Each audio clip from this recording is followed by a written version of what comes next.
In last year's 1A championship football game, Pocahontas used this 14-yard touchdown run by Wayne Point to derail undefeated Center Point 15-6, giving the Indians the championship and the Pointers a runner-up trophy. Today, Center Point is back again, undefeated and #1, and hoping to ride the crest of their success to the 1A state title.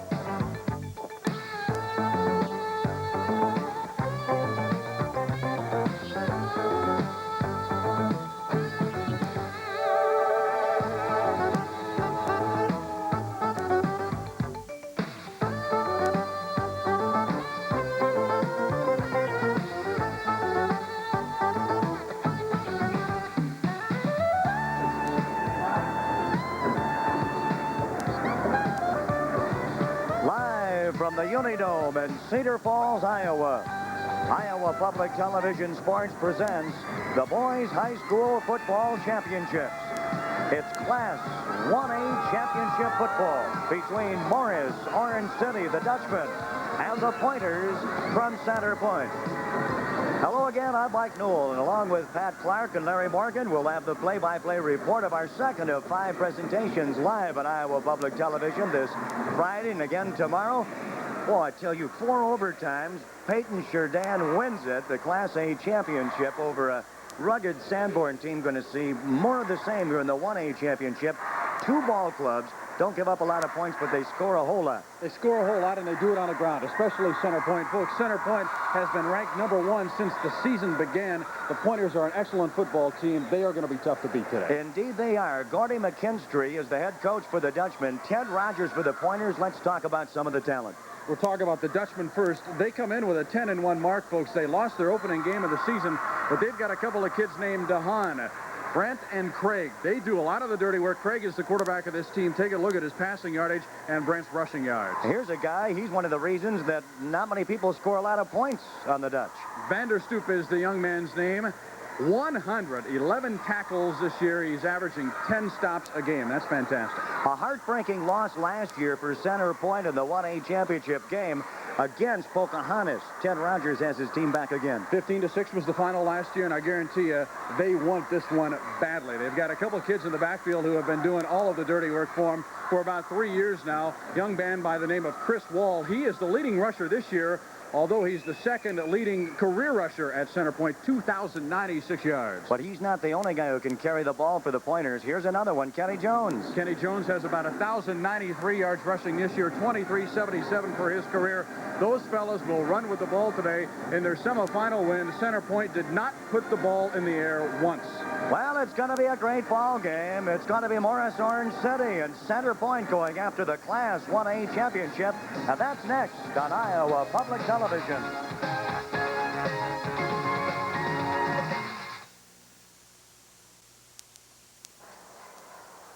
The 1A championship game, game 2 of our 5-game run live here on Iowa Public Television. Today and again tomorrow, Maurice-Orange City at 10-1 up against Center Point 11-0. We're going to go downstairs now as we'll get things underway with the ceremonial coin flip. It's Peter Hansen of Spencer. In the white hat, he is the referee, and he is on mic during this one. You see the Center Point Pointers coming out, and here now are the Dutchmen from Maurice-Orange City, and we'll pick it up right here. Okay, captains, this is Captain Schoblin, Captain Cook, Captain DeHaan, and Captain Schmitz. Fellas, want to shake hands? Okay, the coin toss has been called heads. You've won, and you'd like to receive. Okay, and you want to defend which goal, sir? Okay, turn around that way. Turn around this way, men. Okay. Let's have a good game, fellas. Good luck to both of you. There you have it.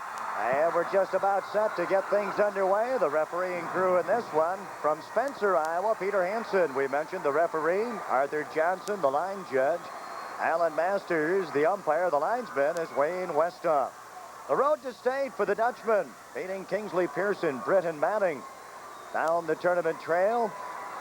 And the Pointers, who are making a repeat performance after losing to Pocahontas last year, come on to try to rack up the 1A title for the second straight year. Pat, you mentioned it was a 15-6 defeat, and you got to think they want to make up for it right here. Absolutely, and there was really no doubt in anyone's mind what kind of talent Center Point had coming into this season. Randy Peterson ranked them #1 in preseason Class 1A poll, and they have been there all season long. No one has really touched Center Point at all this year. In fact, only a couple of times as a team scored 8 points. 8 points, the most that any team has scored against Center Point this year.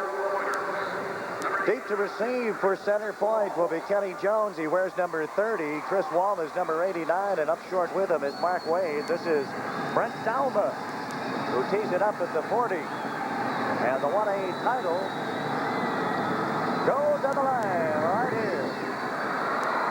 A good kick.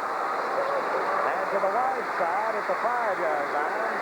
That will be the heavy ground gainer, Kenny Jones, who brings it out to the 24-yard line. And this one is underway as Kurt Nutton makes the stop, and the Pointers are underway right here. A look at the Center Point offensive alignment. Bob Mullins is the quarterback. Jones and Wall, keep your eye on them. And along the front line as well. Over the ball for Center Point, Bob Mullins, 5'11" senior.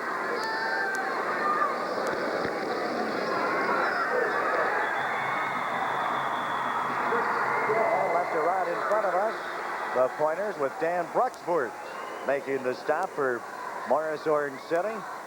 Defensively for the Dutch,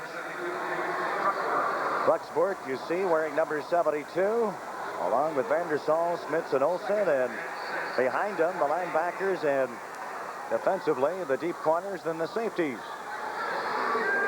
Pickup was 3, 2nd and 7. A good hole and short of the first down, but it's going to be close. That was Kenny Jones. Craig DeHaan making the stop once again. You look on the far sideline for Maurice-Orange City. You're looking at Coach Gordon McKinstry. And a name of some fame in that neck of the woods. Absolutely, and there's the man, Ted Rogers, the Upper Iowa graduate. What a coach he is, and a great fella, too. You're going to see the wishbone out of Center Point today, folks, and that is all you're going to see out of him. And you're going to have to get used to hearing Mr. Newell say Jones and Wall quite a bit. Jones wearing number 30, and Wall wears number 89. It was enough for the first down, and this one will go to Jones as he belts out past the 40-yard line and pick up a 6.5, maybe 7. And he was stopped by Kurt Nutton. That's how they got there. Yep. And along the way, they gave up a few points, but they're a team that doesn't give up many. But they're going to score a lot. They give up 6.3 points per game. Center Point scoring 40.7. Again into the line for the wishbone on a 2nd and 3. And Kurt Nutton makes sure he gets no more. That was Kenny Jones. He works from the left side in that wishbone formation. And Chris Wall, wearing number 89, goes to the right side. And those are the numbers on Maurice-Orange City. Beating Kingsley Pearson, Britton Manning. Really no doubt about it along the way. And Maurice-Orange City doesn't give up many points. Just 4.2 per game. Scoring 34.6. Enough for the first down. Out of the wishbone. Oh, you remember that Center Point Pocahontas game of last year? What an exciting ball game. And these are perhaps the two most evenly matched ball clubs in the entire tournament field. Here you can see Bob Mullins' numbers, 24 completions and 52 attempts for only 520 yards. Not staggering statistics, but here's a team that just doesn't put it up much. From the wishbone again. The up man is fullback John Smith. On the counter, breaking loose is Kenny Jones. And Craig DeHaan again. DeHaan gets his 3rd tackle in this ball game, but on the move, Center Point. 1,048 yards this year for Kenny Jones. He was the leading rusher last year and is the all-time leading rusher at Center Point. Once again, Wall is to the right. He wears 89. Jones to the left in that wishbone formation. He wears number 30. 2nd, And 10. Trying to turn the corner is Wall to the 50. He picks up 3.5, maybe 4. Shane Seagate makes the stop. This time it's on the pitch. No straight handoff. Wall out to the near side. Looks like he's down there. Steps away from it. Finally is brought down by 2 or 3 Dutchmen. Actually, it took about 4 of them to finally bring him down. Chris Wall's a tough kid. Just underway with the 1A championship game. The Pointers from Center Point, unbeaten, 11-0, up against Maurice-Orange City. And up the middle. And that's going to be close for the first down. That time it's John Smith. 5'9", 190-pound junior. Craig DeHaan again makes the stop. Just when you start keying on Wall and Jones, they give it to this fella right up the middle, and he'll power for a few yards for you. Nothing fancy about this kid's running style. He just runs over you. Boy, what a great ball game we had in the opener in our 5-game run, the Class A title game. I noticed. Peyton Sheridan in 4 overtimes, 20-14 over Sanborn. I know how uptight you get during some of those games, Michael. It looks like you picked up a few gray hairs during that. A few more. And it is indeed a first down. 3rd in this series for the Pointers. See, Gordy McKinstry, the Dutchman coach, is no dummy. He knows what he's got to do to stop Center Point. There he is, right there. Gordy knows that he has to make Center Point, or he has to get his fellas to make Center Point throw the football. That's something they don't do. They're going to kill him on the ground. Line of scrimmage to 43. Kenny Jones to the 40-yard line, a pickup of 3, and it's 2nd down. Center Point out of the Tri-Rivers Conference. Went 8-0 in conference play. Shane Seagate making the stop. Boy, some impressive numbers for Kenny Jones. 2nd down.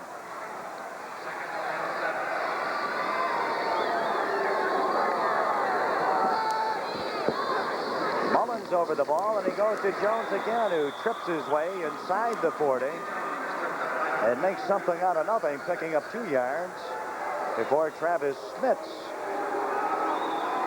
makes the stop on him. Line of scrimmage will be the 39-yard line. 3rd down along 5. Mullins is a senior, 5'11" and 140. That'll be Jones around left end. And in pursuit is the Dutchman, with Brent DeHaan making the stop. We don't want you folks to be confused. Let's take a look at a little isolation here. Look at the movement, the lateral movement, going with the play, and at least get a hand in on the tackle. As I started to say, we don't want you folks to be confused about the scoring. You saw numbers on Wall and Jones that each had 0 touchdowns. We just didn't have the figures on them when we put them in. Jones has 116 points this year, Wall 94, so those guys punch it on in there. Steve Kramer will release from about the 46-yard line. It's a short one. 35 or the 25 to 27-yard line, and that might be about a 10-yard punt, huh? And now the Dutch will take over for their first possession. Let's take a look at it. Keep in mind, folks, Center Point doesn't have to punt the ball much. They have very little practice at that because they simply don't have to. This was a bad punt. He shanked it. So we'll go the other way, right to left, with the Dutchman, Craig DeHaan, over the ball. 1st and 10. Battles his way back to the line of scrimmage. In his backfield, Brent DeHaan, Kurt Netton, and Dean DeYager. You see the running backs. DeYager is the flanker, along with Dalma and Brandt. Working the wideout positions, Boone, Form, Vandersall, Bruxford, and Smits on the front line. Double wide right. DeYager and Dalma.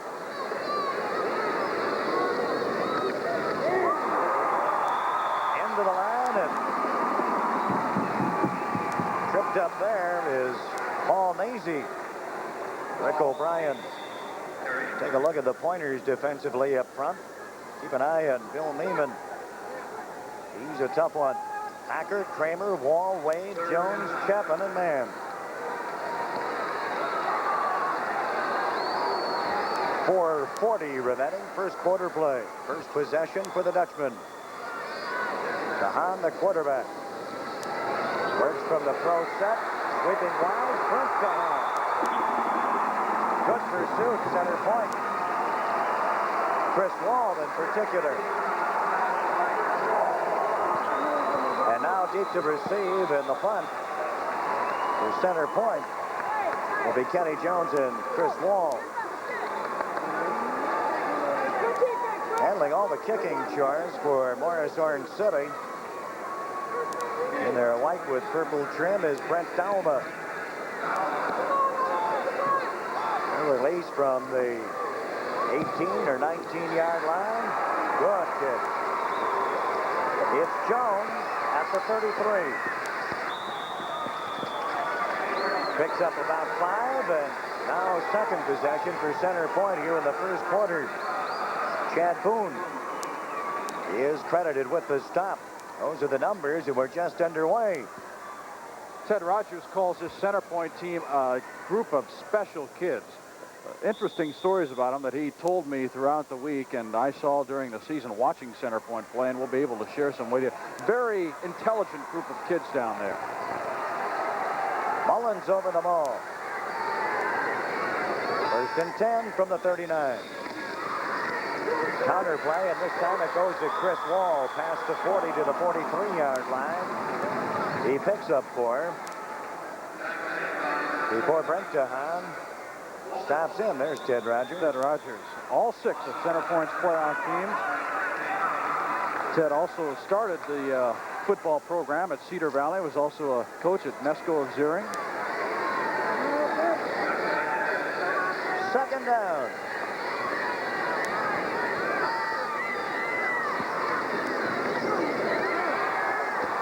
The call goes to Chris Wall once again.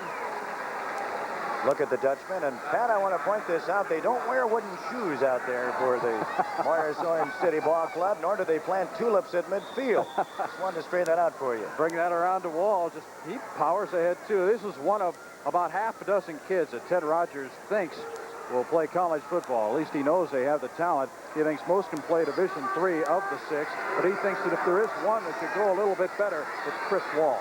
Third, less than a yard. Chris Wall to the 50-yard line, enough for the first down. Might also point out that our cameraman upstairs here, Lance Vogel, is from Maurice-Orange City, so if you hear him cheering in the background, you know why. Little ISO on Chris Wall, needed just a yard. He says, I'm going to get it, and then some. Could have been stopped at the line of scrimmage, but he said, Dan Bruxford gets in his way, so right on top of the midfield stripe, it's first and 10. No wooden shoes. Come on.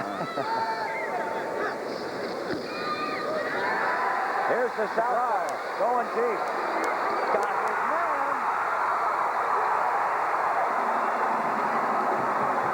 Brad Wade from his split-end position finally is collared by Fred Zahan.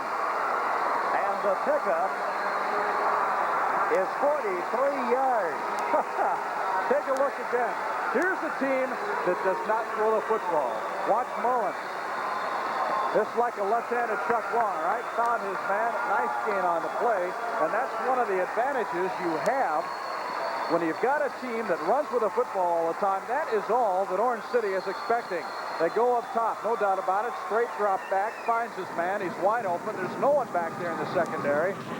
And all of a sudden, center point is threatening.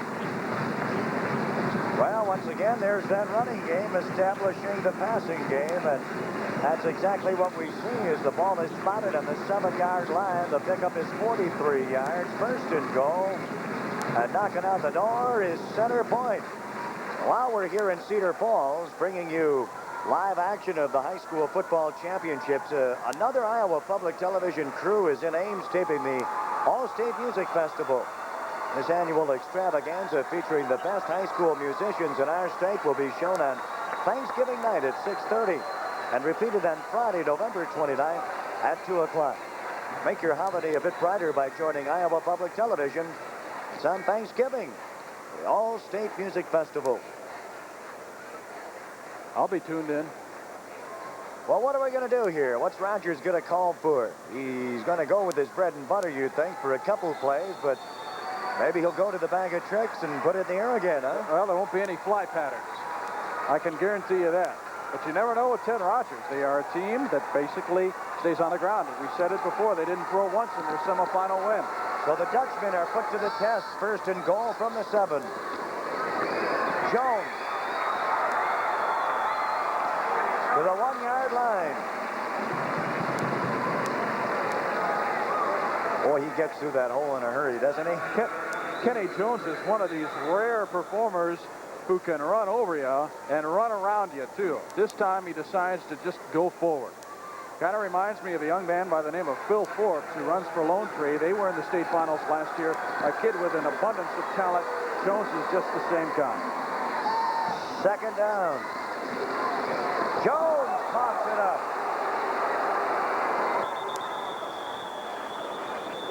And we'll wait for him to unstack. You know, we saw that. Whoop.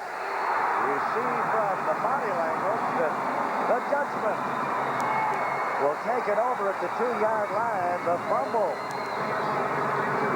He never really had this one, Michael. Never really had control.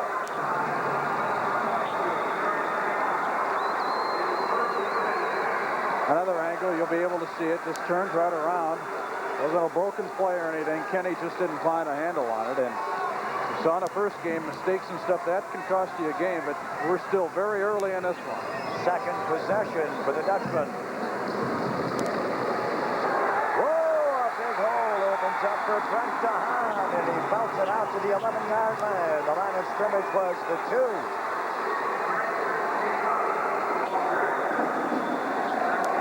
Be second and less than 1. Should make the point now that Brent DeHaan and Craig are cousins, not brothers. But Brent does come from a football family. In fact, he has a brother who plays at Northwestern College, and I think they have somewhat of a good football program up there. Yeah. Something like that, yeah. They win a couple every now and then, don't they? Only ranked number 1 in NAIA. DeHaan again. 35-yard line. 24 yards is the carry. Craig DeHaan hands it off to Brent DeHaan. And taking a page out of the playbook of Center Point, the ground game now for the Dutchman. I talked with Gordy McKinstry. He said, we're always going to have good field position. He said, if we don't start out with it, we will create it. There it is, right there, folks. Mention again that Morris of Orange City is averaging 34.6 points per game and giving up just 4.2 points per game, second in the state. Boy, they racked up a string of shutouts. They lost, the Dutchmen did, their first game in the season to Sheldon, 16-6. But then a shutout over West Lyon, a shutout over George, a shutout over Central Lyon, a shutout over Rock Valley. Right now, we're going to head downstairs, and here's Larry Morgan. Mike and Pat, the thing that's been impressive thus far is the play in the trenches, and from our vantage point on the sideline, we see that real well. For the early part of the ballgame, Center Point was just completely blowing Maurice-Orange City off the line, and now this last series, that's really turned around. But both teams are doing some outstanding playing along the offensive line. So let's watch for that as we get into the final moments of this first quarter. Let's go back upstairs. Thank you, Larry. 21 seconds remain in the first. And with the ball at the 35-yard line, a couple bursts up the middle for Brent DeHaan. You know, you talked about the 4 straight shutouts for Maurice-Orange City there, Michael. And then in the next game that they played after the 4th shutout, they defeated Sioux Center 17-6. One thing you might want to keep in mind, Sioux Center is a 2A school. Yep.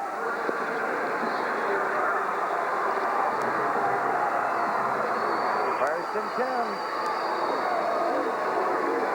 Double wide right. gets it off to Kurt Netton. Boy, he didn't have much time to release, but he gets away with it. DeHaan to Netton. Good instincts here by Mr. DeHaan. Look at him. Just at the last second before he goes down, gets the pitch out. The man turns it up as the quarter ends. He's finally brought down by number 24, Mark Wade. And that flattened out is just good quarterbacking, and you'd think Gordy McKinstry's got a little bit of that in his blood. 0-0 is the ball game. It is the 1A championship game. Maurice-Orange City, the Dutchman, against the Pointers from Center Point.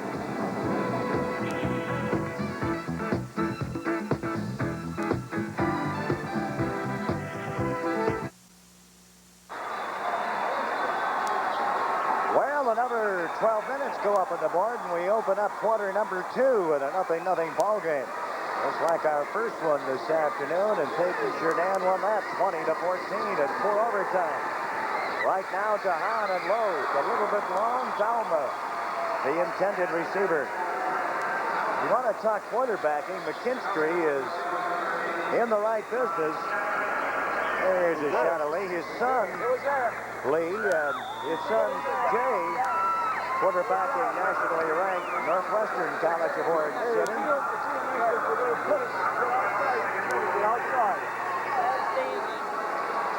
Third and 4. Line of scrimmage, the 41.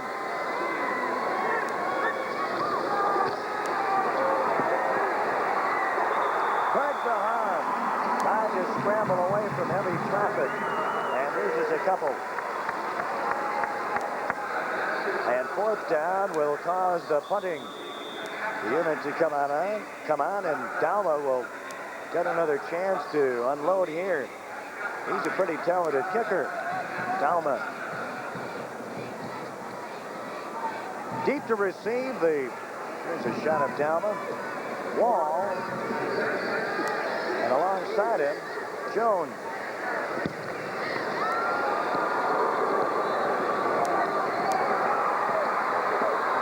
From the 28-yard line, that's Chris Wall.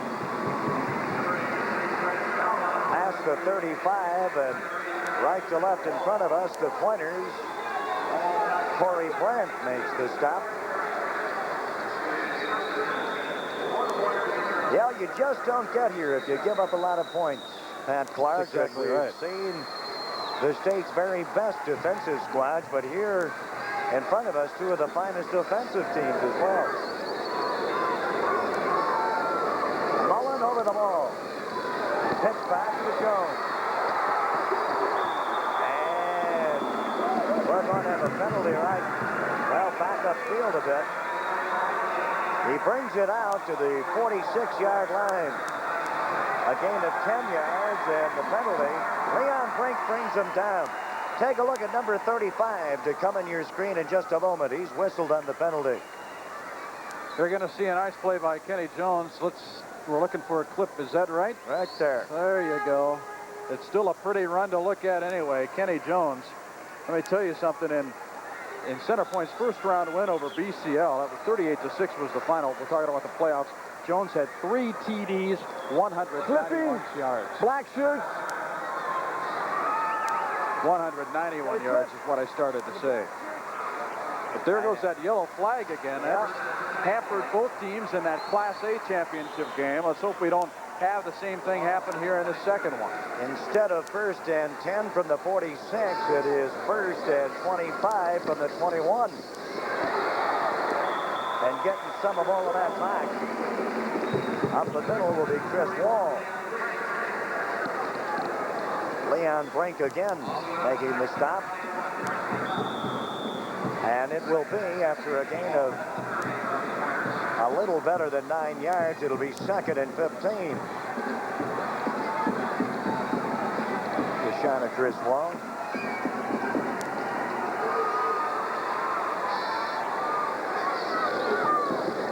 Now Kenny Jones. Shane Seege is there to greet him. Just underway in the second quarter, and it's scoreless. 1A championship game, Center Point. Into this one with a #1 rating and 11-0. And Morris of Orange City at 10-1. Gordy McKinstry will tell you that his defense is the strong point of their team. Basically run out of a 4-3. They'll shift every once in a while. From the wishbone, it's Jones. Third down. And 14, and he picks up the 14. Well, it's going to be about a yard short. I thought he fell forward, spurring up, but he didn't. Craig DeHaan made the stop, or else he would have had that first down and probably quite a bit more. Kenny Jones is just a fun kid to watch. What can you say about him? 4th and 1. 8:55 remains in the half. And kicking it away will be Steve Kramer, who will release from the 35.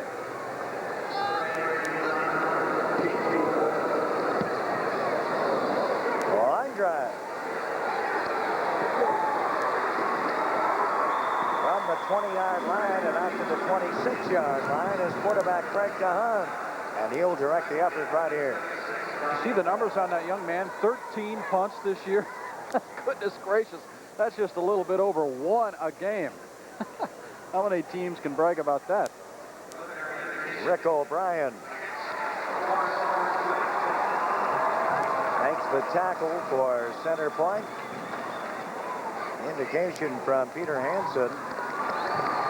I think that center point's going to get the ball back here. Indeed they will. Procedure was the call. And it's enough for the first down. So instead of turning over the ball on downs, forcing them to kick it away, they get a first down out of it.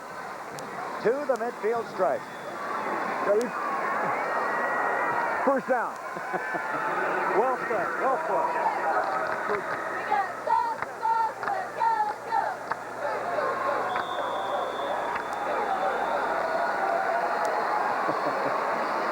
8:30 remains. And here's Bob Mullen. From the wishbone, 1st and 10.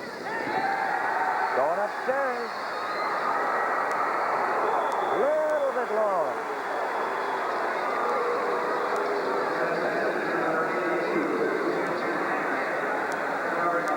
Let's take a look at it. That kind of reminds me of one that they completed for about 43 yards there. Mr. Mullins just overthrew his man a little bit, couldn't get the man there. You know, one of the interesting things about Ted Rogers and his philosophy is he's not a fancy guy. He wants to keep things simple and do a few things well. Mr. Newell, I'd say that he has done a few things well. That's right. You got that right.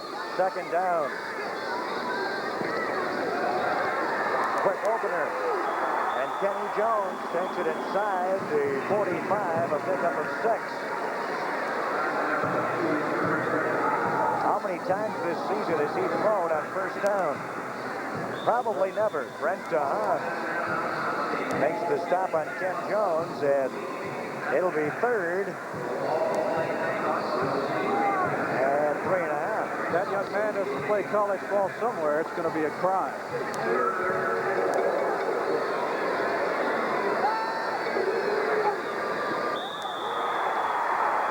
Saw it in the first game. That's right out of the playbook.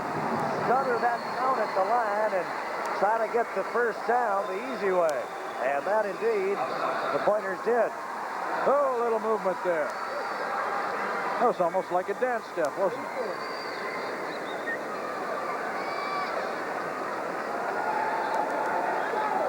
We got a dead ball foul.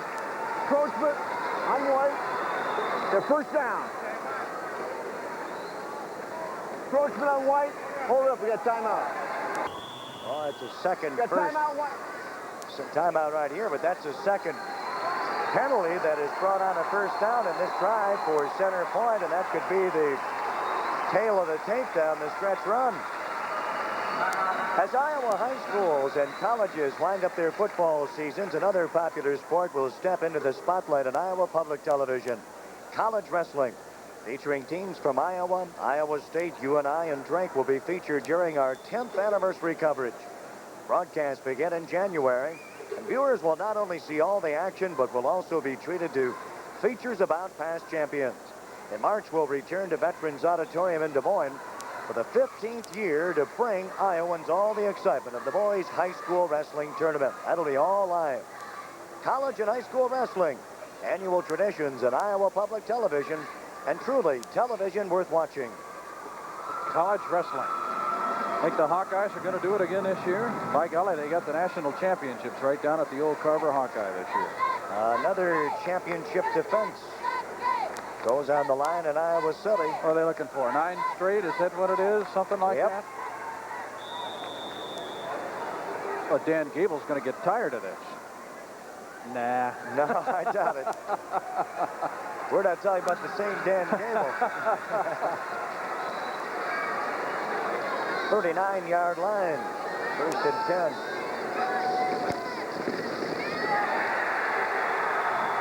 This time, the Dutchman had it all figured out on Kenny Jones as he tried to turn the corner. Travis Smith. One of the few times you'll see the offensive line of Center Point collapse here. They just lost it. Number 52 came right over his man, Travis Smits, and he was on top of Mr. Jones in no time. Smits measuring in at 6'2" and 225. Just about shoved the guy blocking him right into the path of Kenny Jones. He didn't have to. He got to him ahead of time. 7 minutes remained in the half. And a second fumble in this ball game. The first turned it over right along the goal line and out.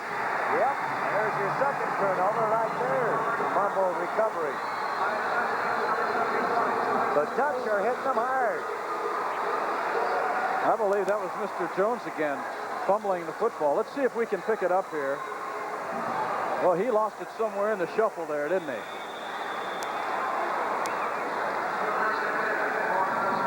And everybody going after it. 1st and 10. The line of scrimmage is the 42.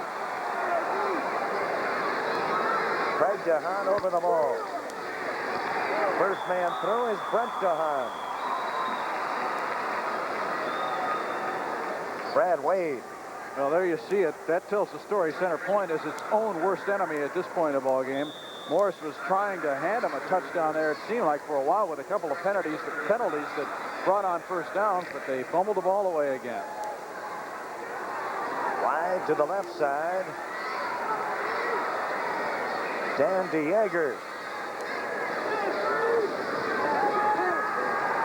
Looking for DeYager. Got him. Across the 50 and to the 47-yard line. The pickup will be 10 yards and enough for the first down. Nice little pattern for DeYager, and DeHaan is looking for him. He is the primary receiver. You can see him looking at him all the way. Had to spin around a little bit to catch the ball, but a nice gain and a first down. That was Jim Mann who stopped him. And Ted Rogers. Brent Dalma to the left side along with DeYager. Looking for DeYager again. He can't get underneath it. That was the down and out and down pattern.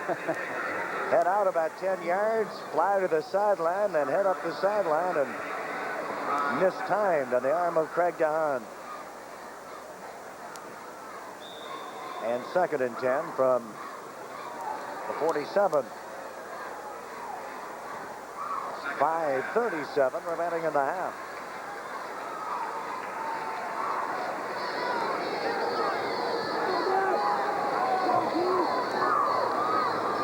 DeHaan and Mazie are in the backfield.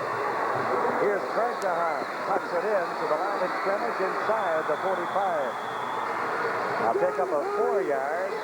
And it's 3rd down. Steve Kramer caught up with him.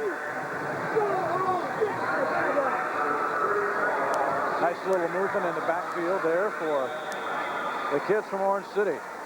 You know, there are a couple kids on this team, too, who are definitely going to play college football, and you can almost guess where they're going to do it. Northwestern is a fine football college. Working out of the veer offense. Right side is DeYager. Left side is Dalma. Got his man again, DeYager. 6'5" senior brings it out, and up for the first down at the 32. Jim Mann stops him there.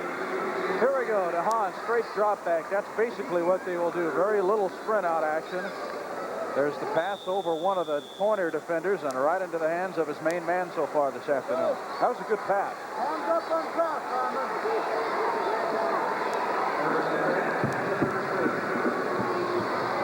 Greg DeHaan with Mazie and Brent DeHaan in the backfield. Going to the air again. Over the middle. Yes, indeed. Got his man. Brent Dalma inside the 5-yard line.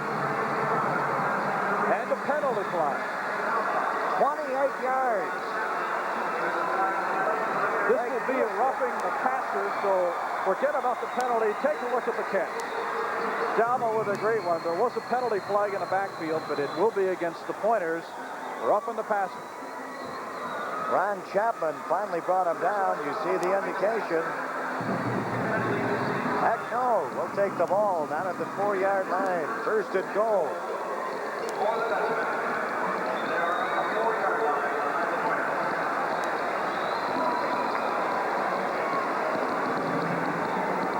Missed opportunities. Tell the story for Ted Rogers. A couple of turnovers cost him a couple of touchdowns, I think. And now all of a sudden they're staring 6 points for the other team right in the face. DeYager to the left. Dalma to the right. 4-yard line, first and goal. DeHaan. Greg DeHaan. Greg DeHaan leading the way. Greg DeHaan tucks it in. And you got a 6-7 ball game. Here's the fake on the handoff. He trips right there, regains his balance, just enough to fall into the end zone. Nice play and a good drive for Morris. And to tee it up, Brett Dalma. 4 minutes and 8 seconds remain.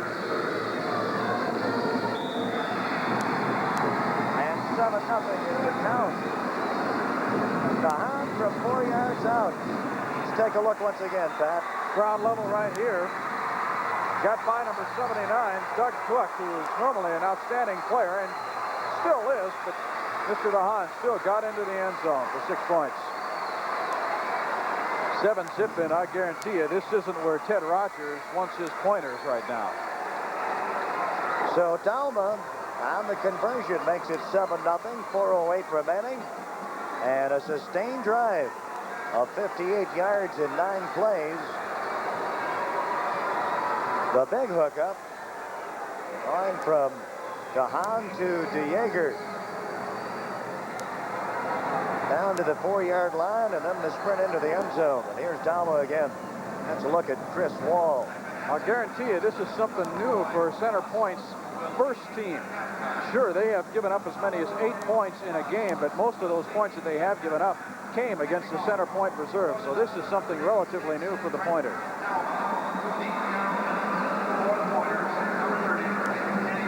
Dalma will deliver deep. Jones is in the middle, flanking him. Well, we'll back up on that. It's Chris Wall in the middle and Jones to his left. Mark Wade to his right.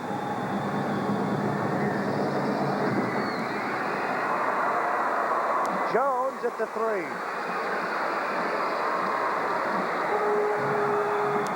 Oh, the pads are popping downstairs and out to the 25-yard line with a return of 22 yards is Kenny Jones. You got to wonder, too, now with Kenny Jones fumbling the ball away twice as he has done, if he's going to be a little self-conscious about that and maybe think about that when he gets the football now. That could take away from some of his running. We'll have to wait and see. Earlier this afternoon, Peyton Jourdan 20. Sanborn 14. 4 overtimes and the Class A title goes to the Rockets. And Peyton Jourdan, 1st and 10, Chris Wall. Out past the 30 to the 33-yard line.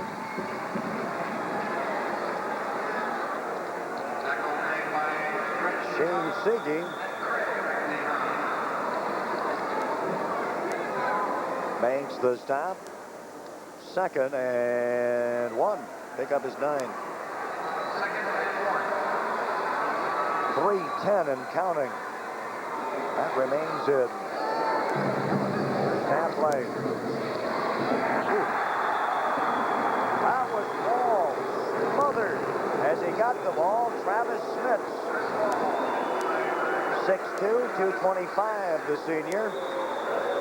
Just about dominates that side of the line, Pat Smith. You gotta wonder what's going through Ted's mind.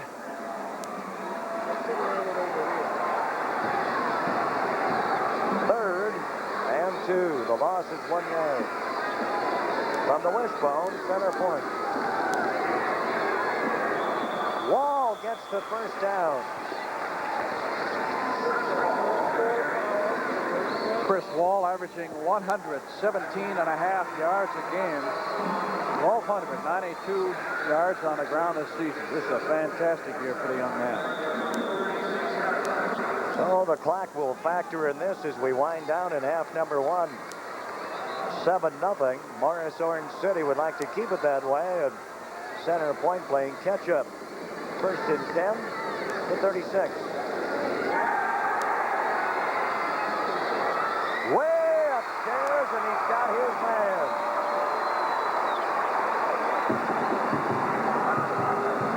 Rick O'Brien gets underneath it, and the 6'1", 190-pound senior is finally stopped by Craig DeHaan. Here's the left-handed quarterback. They say that Rick O'Brien might be one of the kids who can play college football, too. Man, Mullins laid it right in there against the double coverage on that play. That was a pretty pass. We told you Gordy McKinstry said he wanted to make center point throw. He might be taking that back right now. Less than 2 minutes remains. First and 10. We're now in Maurice-Orange City territory. He did get rid of the ball. Indeed he did. That is Chris Wall, who battled his way, and credit the thinking of quarterback Bob Mullins, because he drew 4 defenders with him. Here, now you'll see it. The handout goes right to Wall. Nice little run by Chris, too. Pounds into number 41 on the other side. That was Leon Brink. Carries him for a couple of yards. Now center point has it in good position now at about the 23. Gain is 12 yards. First and 10, the 23. And a timeout right here. 1:48 remains. So the pass play, Bob Mullins to Rick O'Brien. And then the burst up the middle for Chris Wall. But center point in scoring position. You're thinking they're going to get at least 3 out of it. We'll have to wait and see. We know from letters we receive from viewers that you enjoy the high school, college, and professional sporting events you see at Iowa Public Television. There are 35,000 Iowans who show their support for sports programming, plus countless events, documentaries about Iowans, and other types of programs. They are friends of Iowa Public Television. You can join this group. If you aren't a member of Friends, send your check for as little as $20 per year to Friends of Iowa Public Television. Post Office Box 1758, Des Moines, Iowa 50306. Every month you'll receive a complete program guide. You'll also show how much you appreciate your Iowa Public Television. You started to say, Michael, that center point could maybe get at least 3 out of it. They don't kick. Center point doesn't kick. They might have tried a field goal once or twice this year. They never kick an extra point. They run all the time. First and 10.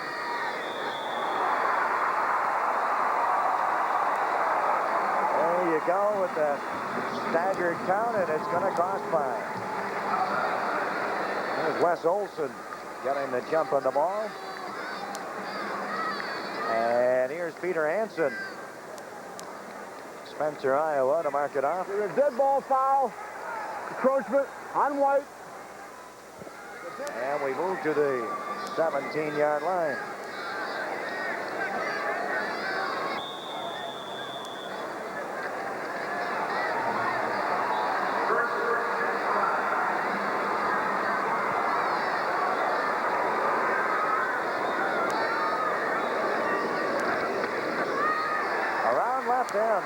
That'll be Chris Wall, and he belts it down to the 12-yard line.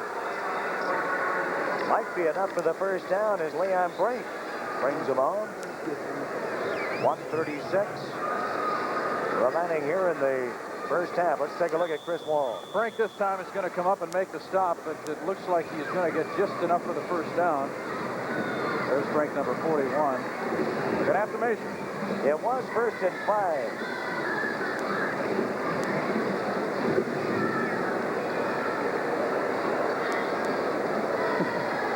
Compared to the first game, that's a mile, isn't it? We got a couple tight ones on the change. That much. That's tight. That's tight. 7-0 the score. To the left of your screen, wearing the white with purple trim, Maurice-Orange City. 10-1 into this one. 10th rated in the state. Number 1 in the black and gold. The Pointers from Center Point, 11-0. And trailing by 7 right here. Clock ticking away. We're at 1:30. Bob Mullins sets them down in the wishbone. Oh, Chris Wall to the 5-yard line. Line of scrimmage to 13. He picks up 7.5, maybe 8. We'll mark it at the 6. Craig DeHaan gets credited for the stop. That Center Point offensive line just becomes a bulldozer, just shoving everything in front of it forward.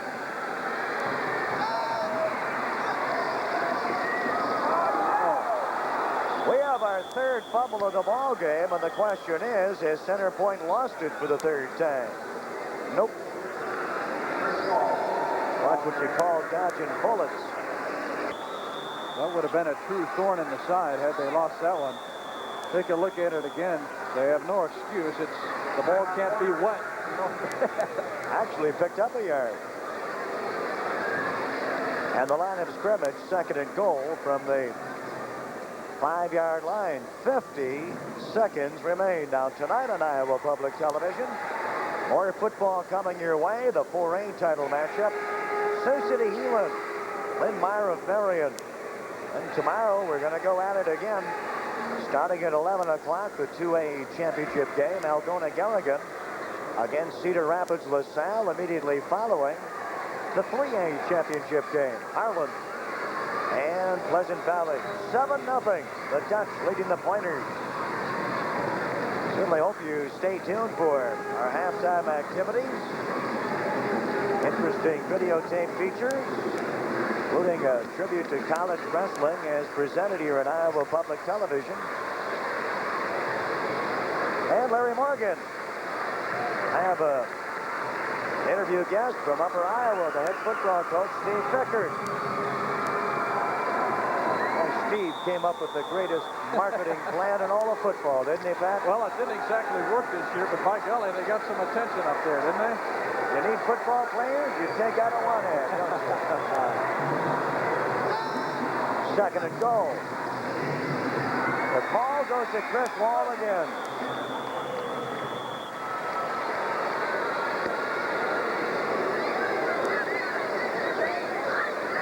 And let's see where it's marked. 3rd and goal, the 1.5 yard line. 31 seconds remain.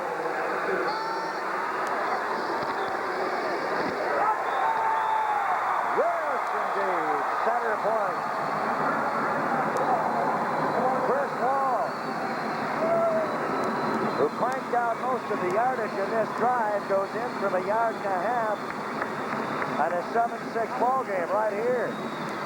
Chris just said, I'm going to stuff it right down their throat. Here goes the bulldozer. Turn it over. That's right. Punches it on in there. And I said before, Center Point doesn't kick. They'll go for 2. Wall from 1 yard out. Going for 2. That's Mullen over the ball. Chris Wall again. Just like that, you got an 8-7 ball game.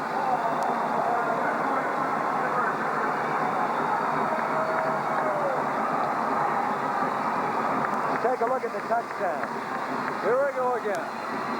Straight handoff, nothing fancy. Right over the middle. That just echoes Ted Rogers' philosophy. Do a few things very well. Here's the extra point run. By golly, it was the same play, wasn't it? Behind, Bill Neiman, left guard, and John Hines, left tackle. The center, Kevin Houck, what you call your bread and butter. No doubt about it. And Chris Wall goes in from a yard out, and then with the two-pointer, and there are the numbers, 8-7. And the upper hand goes to center point in this one. 24 seconds remaining.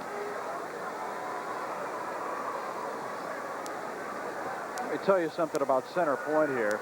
They're such a mature group of young kids. They haven't gotten excited all year. This is what Ted Rogers told me. When they clinched a spot in the playoffs, they didn't get excited. Ted Rogers said, go out, shake their hands, and they go take a shower and go home. When they win their first playoff game against BCL, they didn't get excited. Against Riceville, 16-7, they still didn't get excited. He said, finally, after they defeated Preston last Saturday, 40-7, they got a little bit excited. And he said, why did it take you so long to get so excited? And he said, and the kids said, Coach, this is where we were supposed to be. That's a good story, I think. They knew it from the start of the season because they closed the '84 season with a loss to Pocahontas in a tight football game last year here at the Unidome. Pokey went home with that 1A trophy. And here you see center point leading the way in 1985, Maurice-Orange City ranking 10th. Some good teams in there, Michael. Set to kick off. Coach Ted Rogers is Bill Neiman. He's an Upper Iowa grad. Maybe he can send some of his players up to Ficker. That's right. The price of a one-ad, the price of a long-distance phone call. Gahan will let it bounce. He takes it at the 13. Hey, got some daylight. He gets out of bounds at the 41-yard line. Mark Wade to make the defensive stop on him.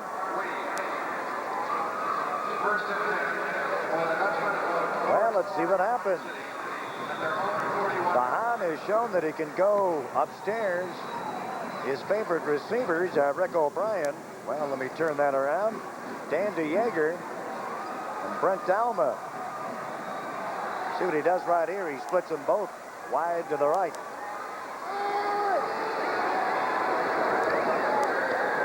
Dalma out of bounds at the 46-yard line.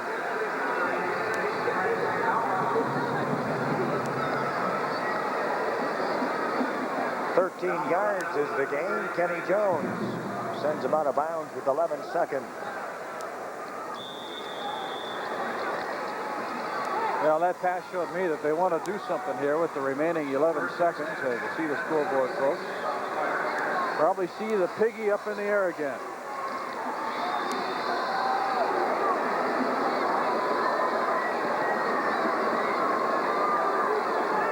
First and 10.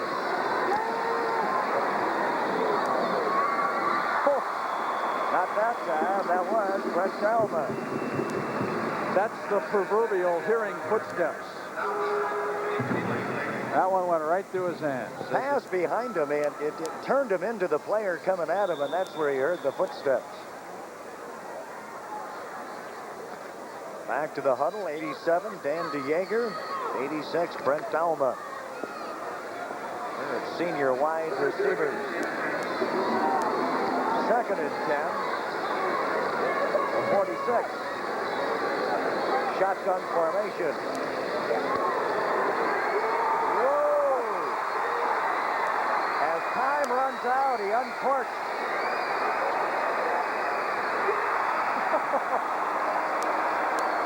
Well, you talk about scratching one out in the sand.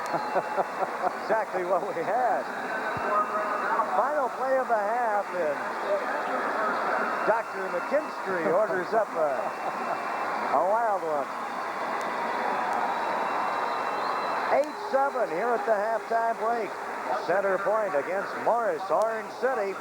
Class 1A championship game. Let's go downstairs, and here's Larry Morgan. With Center Point coach Ted Rogers, coach only 8 points and a 1-point lead at the half. Nevertheless, you moved the ball awfully well. Were you happy with offensive execution?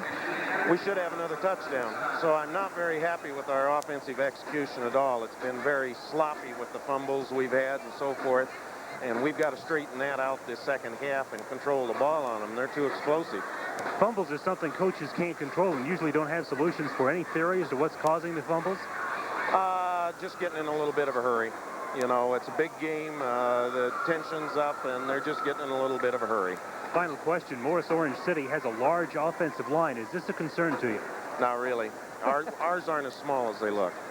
And theirs are tall, but not as maybe as big as they look, huh? Yeah, well, they're good boys, too. It's an even matchup. That's the coach of Center Point, Ted Rogers. His team up by 1 at the half. Let's go back upstairs. Thank you, Larry, and thank you, Ted Rogers. That's the end of the first half. The score in this one has it this way. The Center Point Pointers 8 and the Dutchman from Orange City 7. We'll be back right after this.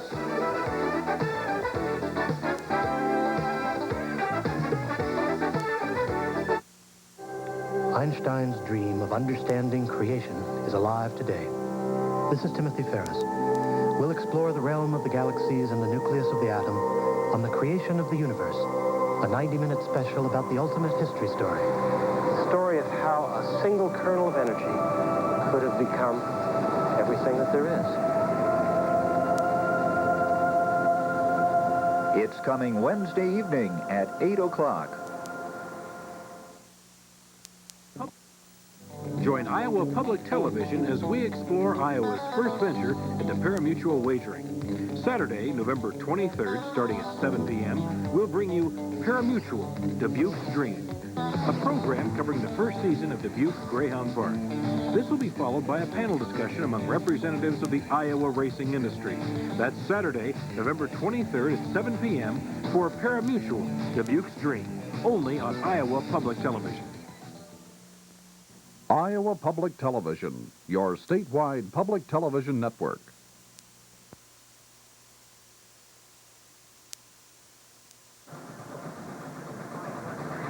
Well, the two-point conversion looms large in this one. It came on the legs of Chris Wall, who got not only the touchdown, but the two-pointer afterwards, and therein lies the difference.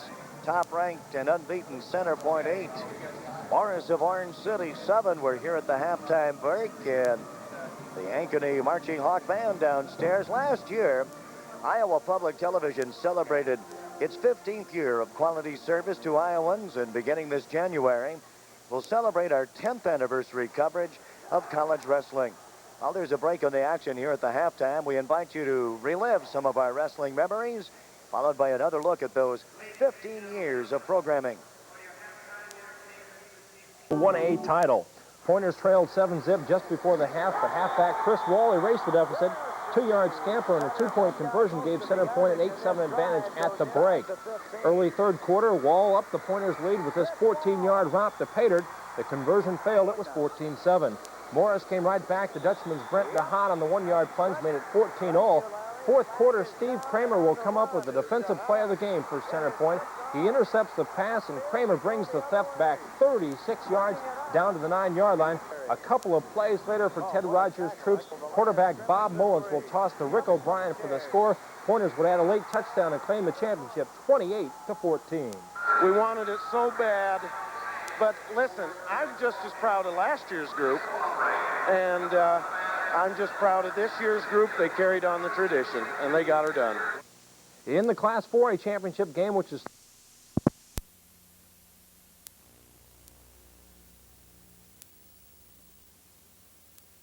development of lasers is to light, sort of as the development of pure chemical. After a trip to the state finals last year, Center Point has made it back in '85. This time they came away with the Class 1A state title. It was 8-7 Pointers at the half. Center Point scored again in the third quarter. Chris Wall, 14 yards, and it was 14-7 Pointers. But watch this scramble by Craig DeHaan. He heaves one to Dan DeJager down to the 1-yard line. And 2 plays later, DeHaan hands off to his cousin, Brent DeHaan. It was 14-all. The Pointers in Orange City Interceptions, though, like this one, put it away for the Pointers. Linebacker Steve Kramer picks one off, returns it, and sets up a late TD. And finally, Center Point wins it 28-14, and Coach Ted Rogers' Pointers had come back once again.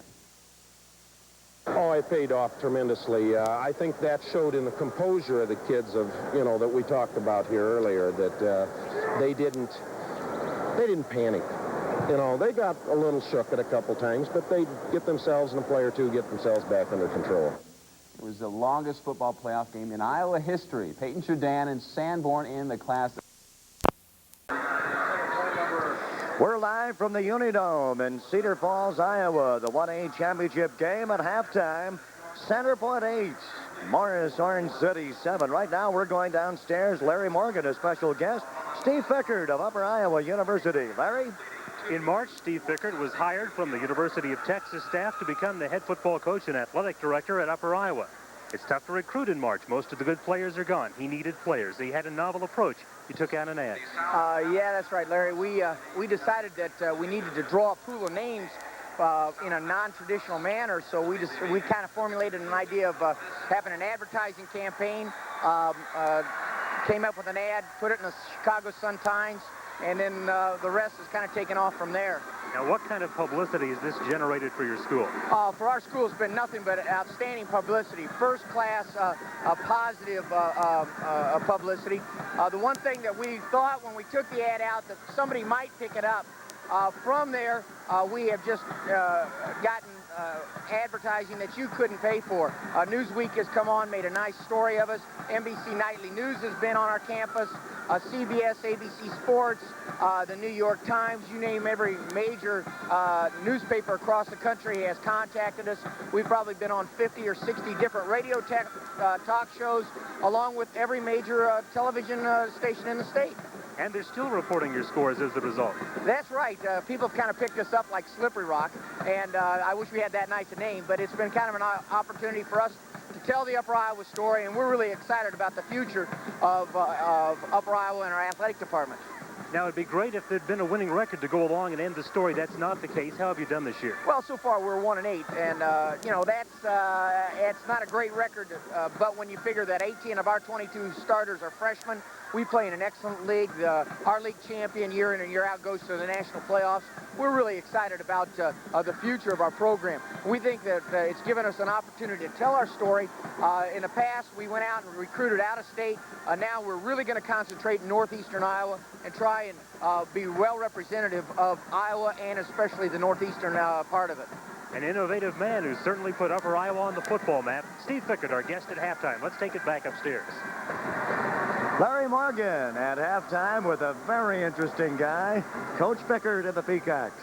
I hope that things go a little bit better for Steve and the boys up there next year. You got to start with rebuilding. What do you start from? So why not put an ad in a paper, Well, we had Daryl Mudra here in the first game in the A championship game. Now in the 1A championship game, both of them are doing a little recruiting here, aren't they? Oh, I think so. I think there's no doubt about it. You see the Center Point Pointers coming back on the field. They're ahead by 1 point, but you can bet they want to tack some more on. 8-7, and as they say in the business, let's go to the tape. The highlights from first half action. This, the 1A championship game. Maurice-Orange City got on the board first, and they did it by putting the ball through the air, mixing it up with just a little bit of running. This was Craig DeHaan, set up the first touchdown. A nice pass, nice catch by Brent Dauma all the way to the 4-yard line, and just a few plays later, they pushed the thing in. DeHaan with the fake, he's going to keep it himself.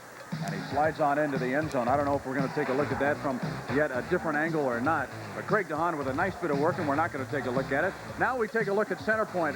One thing that they don't do much, they do here. Bob Mullins putting the pass up top. It's caught by Rick O'Brien, number 88, and that set up their first touchdown, or their only touchdown of the first half. Chris Wall, number 89, is the man who took it over the left side and in from about 1 yard out.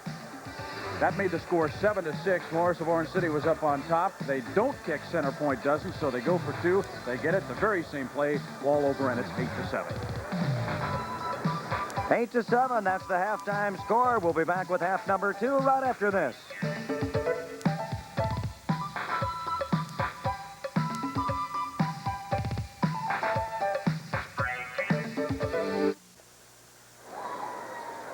Maurice-Orange trails top-rated Center Point 8-7 at the half. and the coach for Maurice-Orange City, Gordon McKinstry, joins us. Coach, certainly they offer a lot of things for a defense to think about. How did you evaluate your first half defense? Well, we felt we were very fortunate. We're only down 1 point. They've been running the ball at us. We've tried to make a couple adjustments to take that power away from them. We want them to have to do something else, but our young men are playing well, and their young men are playing well. It's a good football game, but we just hope our adjustments will stop them. What kind of adjustments, basically? Well, we're moving our middle linebacker up on the line of scrimmage and bringing our ends down a little harder and see what happens. We'll watch for it, Coach. Thank you. Thank you very much. Back upstairs to Mike Newell and Pat Clark. Well, thank you, Larry Morgan. And half 2 coming up in the 1A title game. It'll be Maurice-Orange City and Center Point. Remind you, earlier this afternoon, Class A championship football, the final score was 20-14. Peyton Jourdan beats Sanborn in 4, count them, ladies and gentlemen, 4 overtimes. 4 overtimes. For some strange unknown reason, I don't think we're going to have any overtime here in this game, but you never really do know. As you take a look at Mr. Referee talking to the fellas down on the field, and of course Orange City is going to receive to begin the second half. Let's take a look at the numbers in first half activity. First down department, well, you see Center Point with the upper hand and in rushing. And in passing, total yards, a $193 to 107. Center Point leading Maurice-Orange City. The 2 turnovers loom large in this one, and look at the possession time. It's that steady ground game that Center Point has. You know, if you keep it on the ground, you're going to keep the clock running. That's why they kept the ball for such a long time. And those passing yards might be a bit deceiving, folks. You see Center Point with, what, 72 passing yards. Bob Mullins is the quarterback. He threw 3 times in the first half. 2 of them were completions, and they were nice long completions. Kind of caught Orange City off guard. Have to wait and see what happens here in the second half. I'm looking for an exciting finish to this game, too, Michael. Maurice-Orange City at 10-1 into this one with a number 10 state rating. Number 1 is Center Point, the Pointers. They are 11-0, and with a 40.7 average, you see the Pointers in their huddle just to get things underway. The Tri-Rivers champions and the highest scoring team in the state. And at the same time, they only give up 6.3 points per game.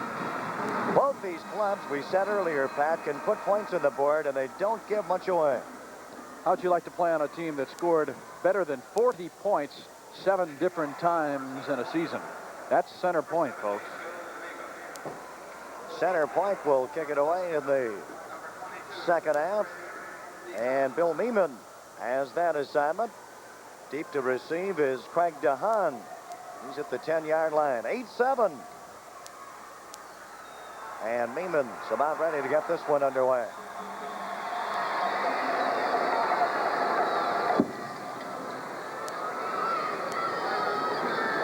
That's DeHaan at the 15. Hey, found some daylight and gets it out past the 35-yard line. Before he's stopped by Mark Hackert. And first possession now in the second half for the Dutchman.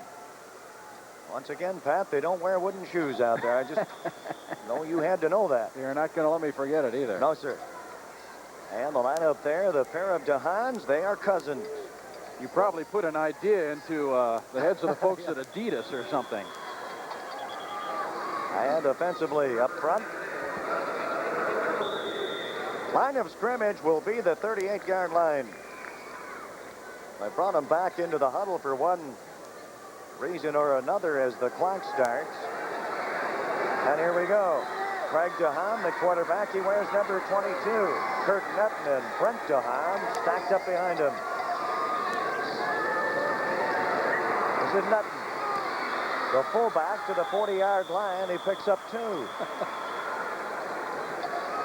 John Hines puts the stop on him. Boy, they got a name for that dance or what? And Center Point defensively. Hines, Wade, Meeman, and O'Brien. Backing him up, the linebacking core and the defensive secondary. You'll notice a lot of names that work both sides of the ball. Double wide left.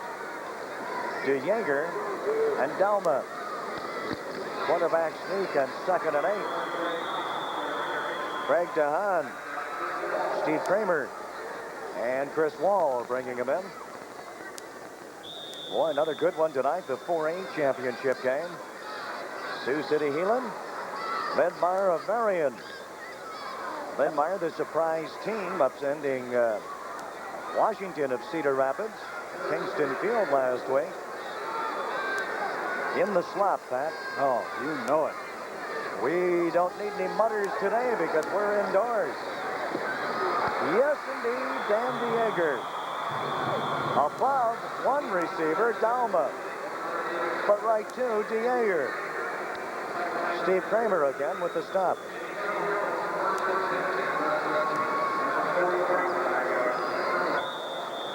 Enough for the first down and into center point territory. First and 10, the 45. Wide right is DeYeager. Dalma down the top of your screen to the left. Tucking it in, DeHaan. Mike DeHaan, the quarterback, picks up 7. He sent Maisie ahead of him. It's the same play they scored their touchdown on in the first quarter, only they bumped it to the other side. You'll see DeHaan down over his center. He'll make the fake quickly and just decide to turn right in himself. Boy, there was a little hole there for him before Brad Wade finally made the hit and brought him down at about the 39. Second and 4. Going upstairs, looking deep, that's Dalma. No, it's going to be ruled incomplete at the 17-yard line. Gordy McKinstry would like to have that one back. Absolutely. In fact, he's thanking his lucky stars that that was, in fact, an incomplete pass. Not a very good toss by Craig DeHaan, and we haven't seen too many of those come out of his mitts here.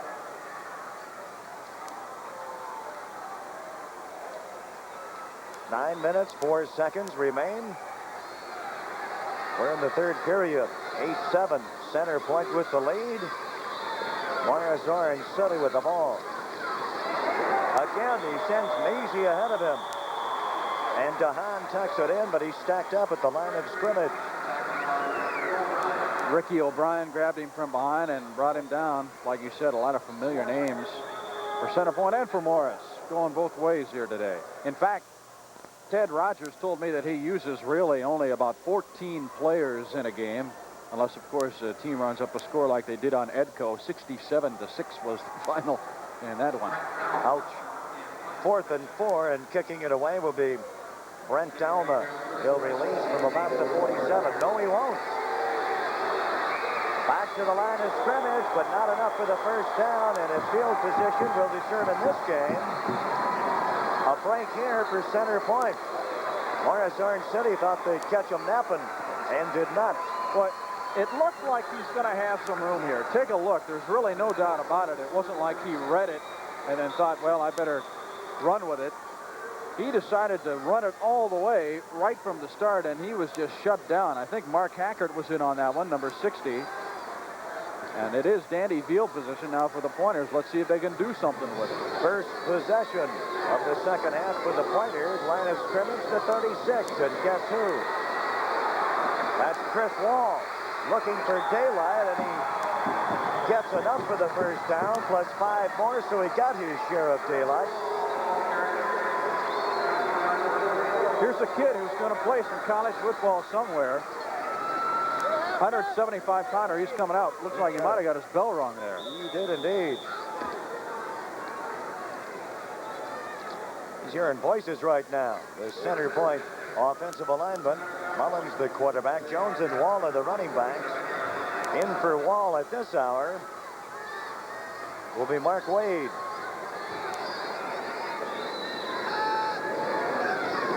First and 10. Kenny Jones. Oh.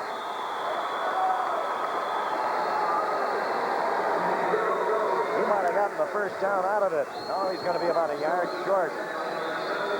Pickup will be 9 yards. There's Chris Wall. Kid's 175 pounds. Good student in school. Can bench press better than 300. Runs a 4.640. That's athletic ability, folks. Second and a yard.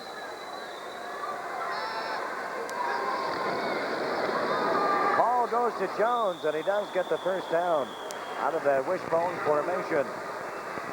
Bob Mullins, the left-hander, and he went to the sky in the first half, but you don't see a team that's made its mark on the ground go upstairs very much, but indeed Mullins did with a maximum of effectiveness.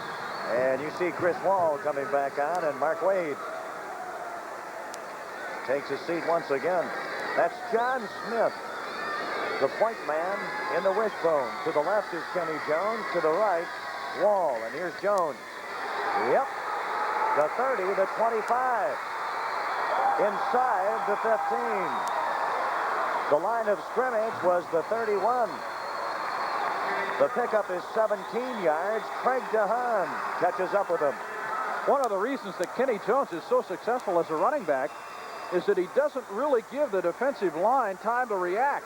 He's outside in no time. You saw a great block there by one of the pointers, and it's just a foot race.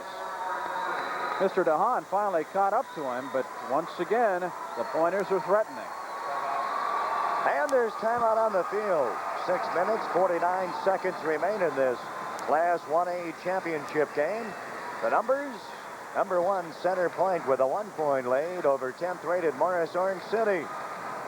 The Pointers leading the Dutchman. And once again, I want to remind you that I've got the perfect gift for you this holiday season. A great gift idea. Why not give the gift of public television? You can do this by enrolling one of your friends or relatives in the Friends of Iowa Public Television organization. The recipient of your gift will receive a monthly program guide and will notify them of your generosity before the big day on December 25th. If you'd like to join 35,000 other Iowans who show their support for public television and give the gift of Iowa Public Television, call Friends or send your check for as little as $20 to Friends of Iowa Public Television. You have the numbers: P.O. Box 1758, Des Moines, 50306. One of Ted Rogers' assistants there on the sidelines. He credits a lot of the Pointers' success to his assistants. They are the ones, of course, in the small schools who bring the kids up from the junior high and coach them as freshmen and sophomores. Center Point's going to be good for a long time to come. Their freshman team went unbeaten this year. Inside the 15. Chris Wall.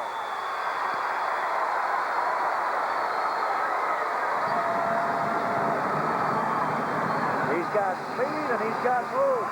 And he had the hole to find some daylight. 14 yards, the touchdown run. And why do you think, folks, that Center Point has been ranked number 1 all year? Take a look at the moves of one Chris Wall. You put him and Kenny Jones together in a backfield, and you got trouble, folks. Chris Wall from 14 yards out, going for 2 again.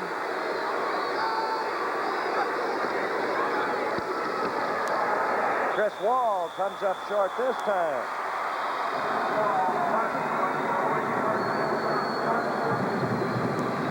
But nonetheless, opening up some daylight in this one with 6:45 remaining in the third. The Pointers 14 and the Dutchman 7. And explosive is one word that would be most appropriate. Let's take one more look at this. Chris Wall just bolts right. He's just like Kenny Jones. Their 3 is so fast you can't even react to him.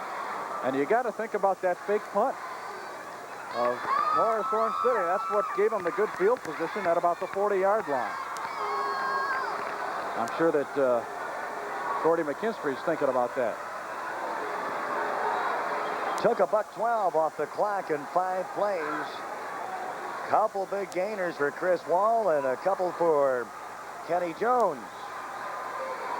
63 yards is the drive. And getting set to tee it up for Center Point, Bill Neiman. And there's Craig DeHaan deep to the left of your screen. He's setting up at about the 10-yard line.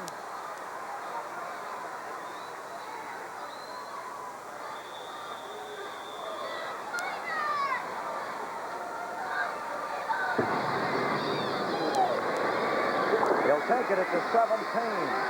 Craig DeHaan. And he stumbles up to about the 37-yard line. Second possession of the second half now for Gordon McKinstry and the Dutchmen, who've shown some of their own explosiveness in this one today. Absolutely, and they haven't given themselves poor field condition off of the kickoff either. This is twice now in the same half here that they've been able to push it up past the 30-yard line and close to the 40. Craig DeHaan, the quarterback, with Brent DeHaan and Kurt Netton stacked up behind him. Wide to the right side and looking for Dan DeYager. Going up the middle, though, for Brent Talbot. And it's a bit long. Two more ball games coming up tomorrow here on Iowa Public Television as we wrap up our 5-game coverage of the State of Iowa Championships for 1985 at 11 in the morning.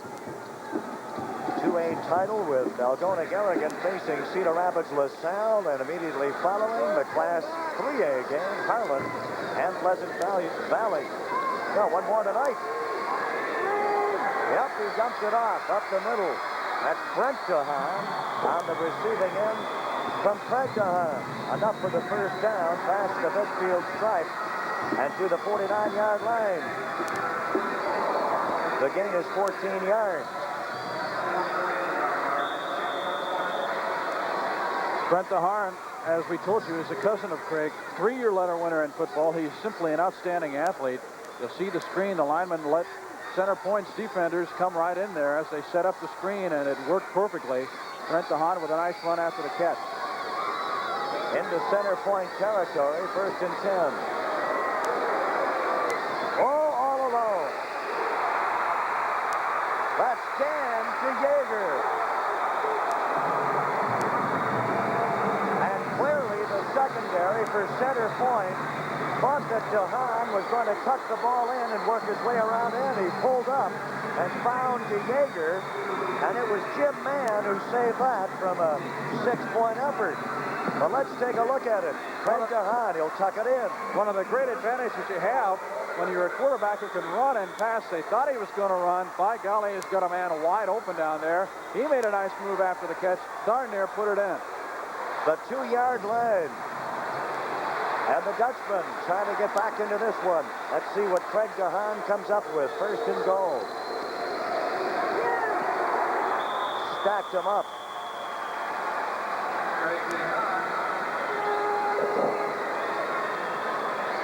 .5:10 remains in the third period. Barring a fumble here or something that we probably couldn't explain ourselves, Orange City is going to punch this thing in. You want to take a look back at the last score by center point. Had they made their 2-point conversion, the score would now be 16-7. And of course, Orange City would have to score twice in order to take a lead. They can tie it up with a touchdown and an extra point now. Yep, that's Brent DeHaan from 1 yard out. And my friends, we got a brand new ball game. Answering after the center point touchdown drive. This is the capper, the straight handoff, practically untouched into the end zone. It's going to be about a 62-yard drive for the Dutchman. And the Dutchman with Dalma teeing it up at the 10-yard line.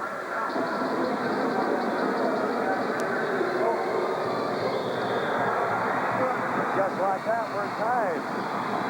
4:41 remaining. Third period. Let's take a look. Nothing fancy about this except that Craig DeHaan almost didn't get the ball to cousin Brent. Latched onto it, though, and he was in like Flint. And the Orange City fans are just a tad bit excited. And Ted Rogers has to be thinking, what do we got to do to shake loose of these guys? Put on a fancy drive of their own, center point does. But marching right down the field, answering, are the Dutchmen. 7 plays, 62 yards, and you lost 80 seconds on the clock and no more. We've had 2 drives here I believe the center point scoring drive took less than 2 minutes, too. Correct me if I'm wrong, Michael, but... Reminder, this programming reminder, Washington Week in Review will not be seen this evening, but will be seen Sunday at 12 noon, right here at Iowa Public Television.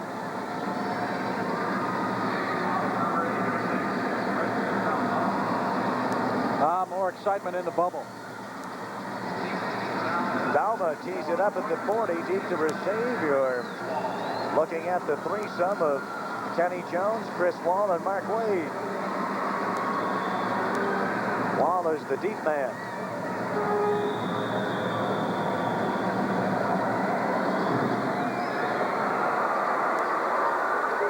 Wall at the goal line. And out to the 30-yard line. Making the stop was Jason Baumgart. And here come the Pointers once again.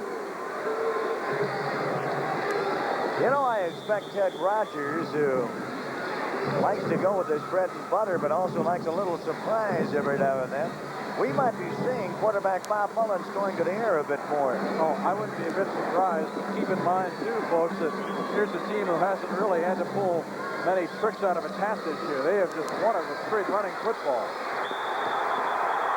Jones around in, and he battles his way back to the line of scrimmage, plus a foot or two.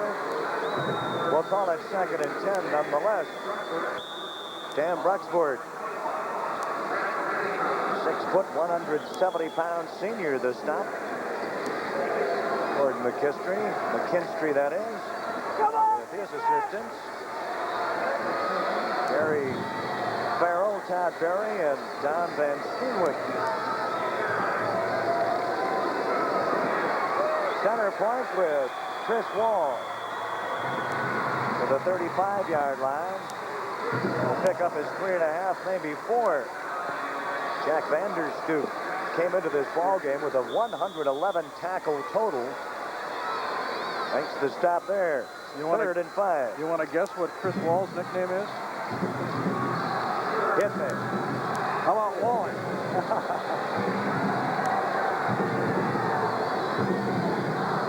Got me on that one, Pat. 3rd and 5. Jones again.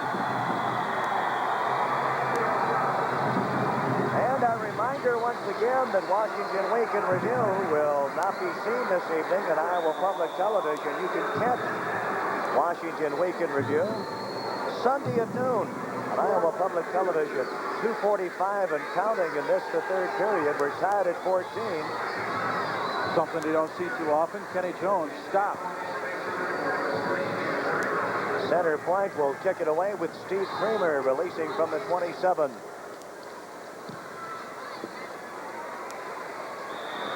Dahan calls for the fair catch.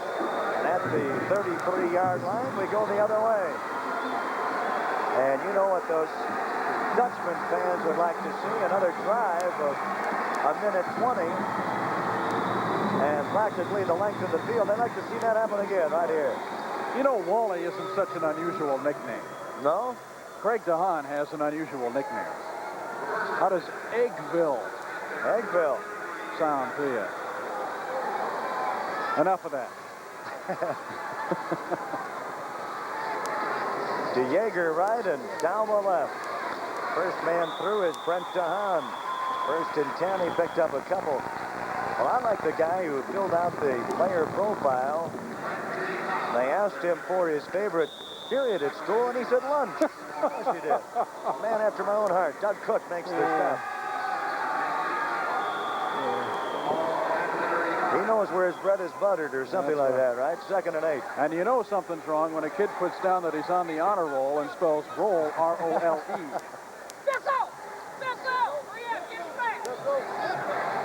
Honor roll, R-O-W. Line of scrimmage will be the 35, a new jersey for Chris Wall. Apparently, a shoulder pad came loose. Maybe not. Maybe it's not the jersey. Whatever number he is reborn as, we'll know who he is pretty quickly, I would hazard the guess. See, they need, must be his helmet perhaps, huh? Well, that's number 12 coming up. Who was listed on the roster as John Bissell, sophomore quarterback.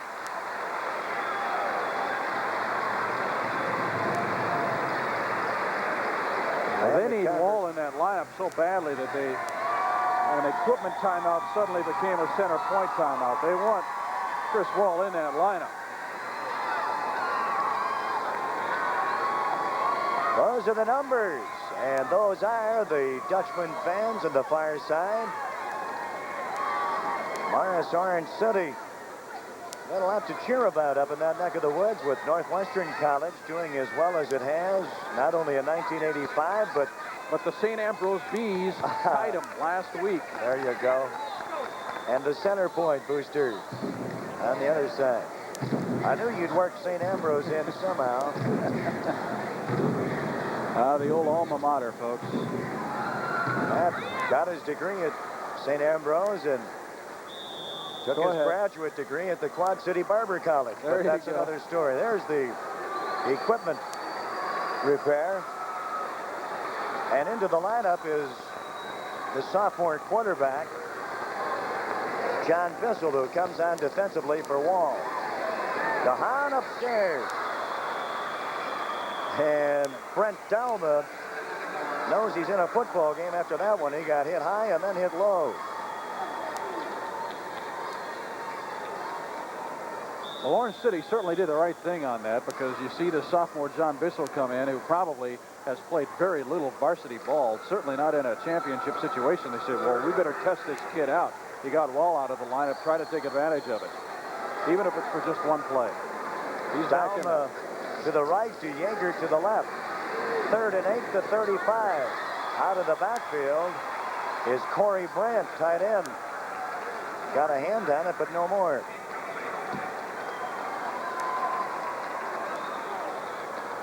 And so Maurice-Orange City will be set to kick it away here. Dalma has the assignment. He gets to be a busy guy. Does the punting, point after, field goals, kickoffs. I bet we don't see a fake. The fair catch called for. Chris Wall back in the lineup. Line of scrimmage will be the 33. And it's 1st and 10. Bob Mullen brings him out once again. 1:48 remains in the 3rd.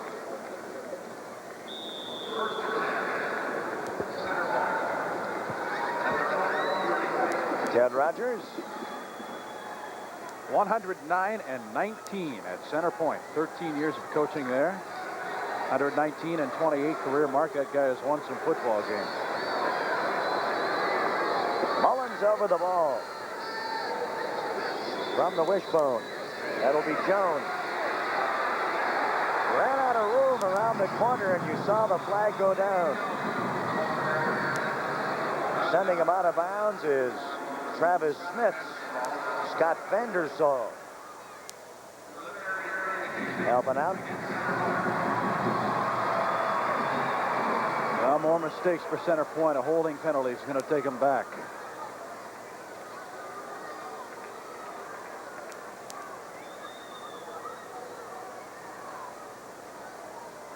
Yep. Let's see if we can find it. Looking for a hold. That could have been it there.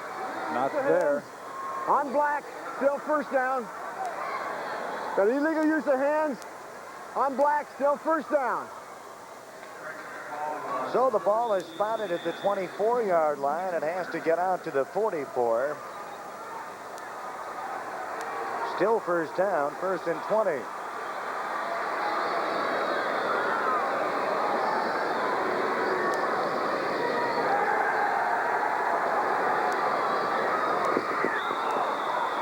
Couldn't get it to Brad Wade, who's the split end. Left his feet to try to bring it in, but not this time. Wade had a beat on it. It just was thrown a little bit too far to the left. Take a look at it here. The southpaw coming out to the near side. Let's go. You'll see Wade dive after the ball. Yes! Can't hang on to it. So with 1:24 remaining in the third quarter, we're tied at 14, and see what Ted Rogers comes up with. 2nd and 20.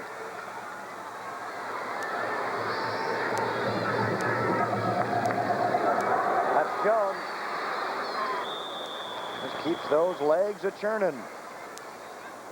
Out to the 32-yard line. The pickup will be 8 yards. And Brent DeHaan, junior running back and defensive safety, brings him in. Now at the 1-minute mark.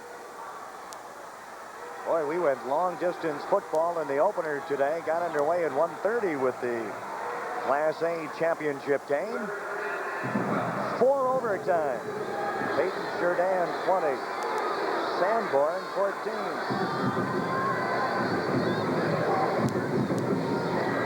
Third down. No place to go for Chris Wall. And center point will have to kick it away. That was Dan Fruxford who closed down the hole. Fruxford, 6 feet even at 170. Take a look at Wall trying to get around the corner. Look at Fruxford. On 3rd and 9, Orange City was probably looking for a pass before. They certainly played the run well, didn't they? Steve Kramer will get it away from about the 20. DeHaan and DeHaan deep. And it'll roll dead at about the 42. And that's the end of the quarter. So we get the break right here. We'll flip-flop from the 42 to the 42, and we'll move into the 4th and final in this one.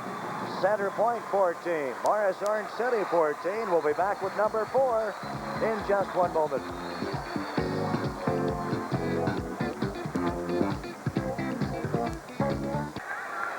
Maurice-Orange City has accomplished something a lot of teams haven't done. For 3 quarters, they've stayed right in the game with center point. Basically, they're doing it because of field position. They're making their opponent, the highest scoring team in the state, go a long way to try to score, and that's been the key to their success. Back upstairs. Thank you, Larry. Flag is down, and on the run is DeHaan. It is picked off, and upfield we go the other way. Bringing it on, Steve Kramer. He brings it down to the 7-yard line, but we've got a flag to contend with upfield. DeHaan, Craig DeHaan, trying to get away. I'll tell you what, if this isn't a holding penalty against Orange City, I'm going to be very surprised. When you've got a quarterback who has to scramble like DeHaan has to on this particular play, you're going to get a lot of holding penalties because his linemen are trying to protect him. Here he goes to the left. Nothing there. Scrambles back in desperation, more or less. He's going to throw this thing right now. There it goes, off balance and into the hands of the wrong person. New life for center point. That's Kramer. And now 1st and goal. So the first play of the 4th quarter may be a very, very big turning point in this football game. Center Point is a tough team to play catch-up football with, and you just can't give them the lead. Although, to Maurice-Orange City's credit, the Dutchmen, they have played some come-from-behind football and done quite well, I might add. 1st and 10, the 9. 1st and goal. Kenny Jones to the 5-yard line. He picks up 3.5, maybe 4.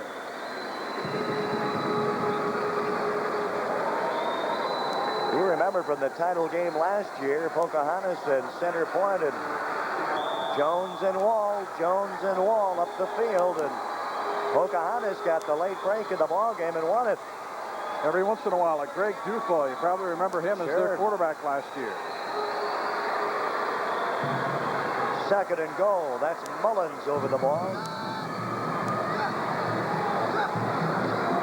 This time to Wall. Slant left side from the Beer offense. Picks up 3 before Craig DeHaan and Brent DeHaan bring him on. 3rd and goal. 14-14 ball game. We're just underway in the 4th. It was 8-7 at the halftime break. Center Point leading. Scoreless in the first quarter before the 8-7 lead at the half.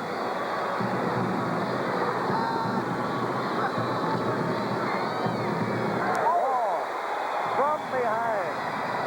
Jahan, not only does he quarterback, but he blitzes from the secondary. Oh, what a tackle. That could be the tackle of the day. Hey, Hulk Hogan is going to be proud of Craig DeHaan on this play. Oh. That one hurt all the way upstairs. Man, oh man. Is it worth watching again? I think so. Whoa. That's a body slam. 9:30 remains in the ball game. 4th and goal. The line of scrimmage, the 3. Yep, upstairs. Touchdown, Center Point. That is for Center Point on the receiving end, Rick O'Brien.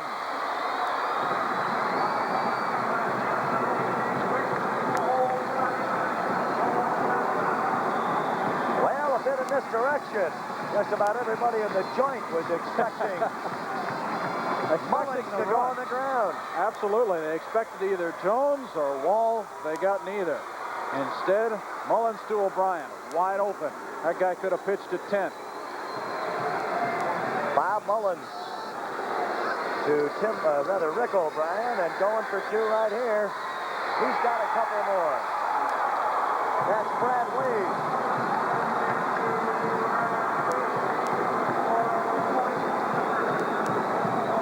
And the 2-point conversion makes this a 22-14 ball game.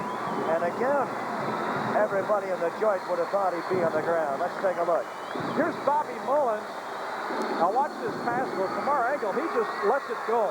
His receiver is nowhere inside. He just figures he's going to be there, and by golly, Mr. Wade is. Bob Mullins hasn't put the ball up very many times tonight, or for that matter, this season. But when he does, he makes them count.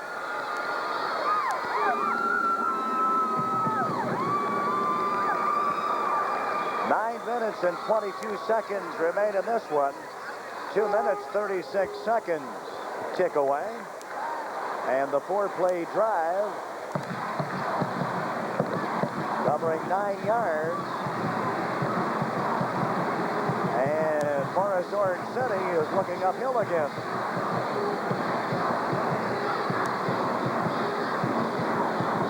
Deep to receive, Craig DeHaan wearing number 22, and in front of him wearing number 21, Brent DeHaan. Plenty of time left in this one. And Gordy McKinstry wants to see his judgment sustain a drive here. Neiman will tee it up here for Center Point. DeHaan at the 10. Waits for the wall to form and tries to get around the corner. Out to the 30-yard line. Return of 20 yards. And right to left in front of us, the Dutchmen are down by 8 points. That was Mark Wade with the stop. Still a lot of time left in this one, Michael. 9-12. Morris has to move the ball now. They can do it through the air. DeHaan has to be selective, though. Can't be throwing the ball into the wrong hands. He goes to the right side with Kurt Netton, who got back to the line of scrimmage, but was brought down in a hurry by, well, Chris Wall was in on this stop. A look at the Center Point defense that this year gave up just about 65 yards a game. That's one of the reasons why. Gang tackling.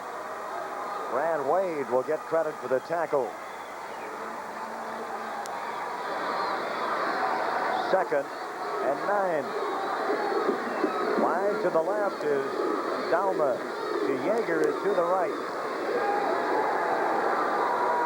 Upstairs. Dan to Yeager, who's the flanker at 6'5" and a $1.85. Just past his outstretched arms with Kenny Jones in pursuit. They missed 6 on that one just by the hair of your chinny chin, folks. That was close. And a long return to the huddle for DeJager. There's the tail of the tape. 3rd down conversion.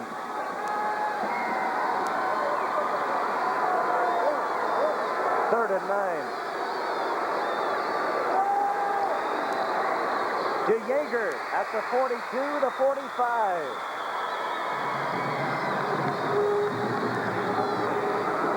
The gain is 15 yards and enough for the first down. ISO, take a look at number 80, Ron Chapman. He falls down. That's what happened. That is one of the reasons why he caught the pass and got it. Ron Chapman, the defender on his own, fell down.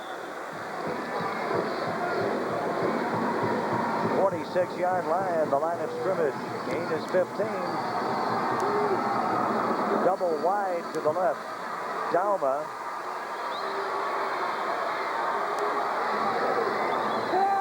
Pitch back right side. Brent DeHaan. Line of scrimmage plus a couple. Out to the 49, and the gain is 3 yards. 7:35 in this 1A title game. That remaining in the 4th quarter.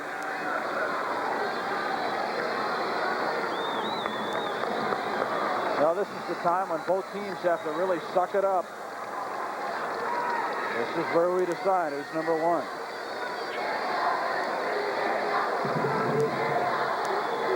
Dalma goes to the left. He is paired with Todd Aaron.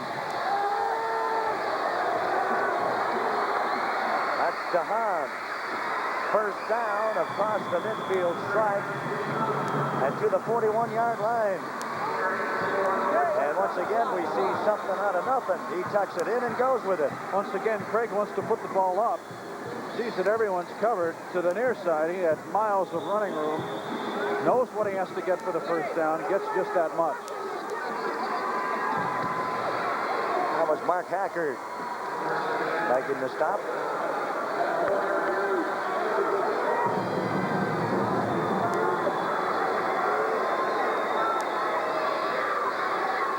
First and 10. Now in center point territory. Ooh, Brent DeHaan is stacked up immediately. That was Brad Wade.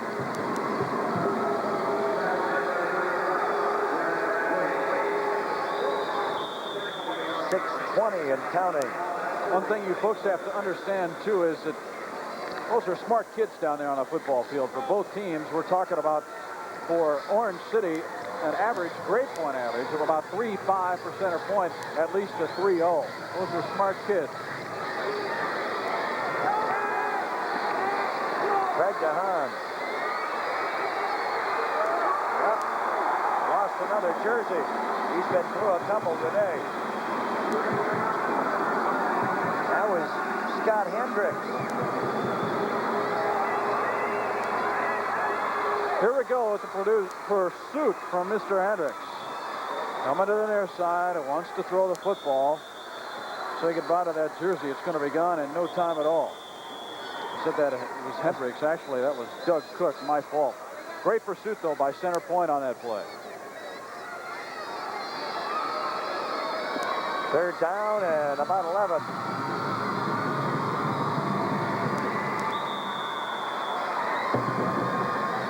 DeHaan is back in. Boy, got that jersey strapped on now. Got to roll a 2-inch tape.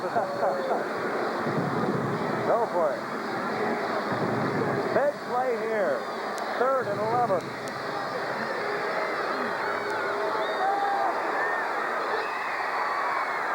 Got his man over the middle. Dan DeJager. Minimum gain to the 30, well, make it the 40-yard line. And now a big decision for Gordy McKinstry with 5:37 remaining in the football game, and your ball club is down by 8 points. What do you do? Well, they got to go for it here, don't you think? Because if center point can sustain any kind of a drive, they're going to eat up the rest of the clock on the ground. They've proven to us, at least they did in the first half, that they can do just that. Eat up the time is what they'll do if you get the ball back to them. They got to go with 5:16 left in the game. Big play. Salma goes left with DeJager. Craig DeHaan, it is 4th and 8. No place to go. He dumps it off to Paul Mazie. And the loss will be 5 yards. And it goes over on downs to center point. That was Chris Wall, who got a hold of Mazie before he got too far out of the way. Does that fellow look like he's been through a battle tonight? Very slow in getting up. Craig DeHaan. Now we're going to see the clock chewed upon a little bit. Ted Rogers would like to sustain a 2 or 3 first down drive. And timeout has been called. The line of scrimmage will be the 44-yard line. And center point. There's the mayor. Yep. That's quite a jersey he's got on there. Now they're excited. Center point. Plenty to cheer about this year.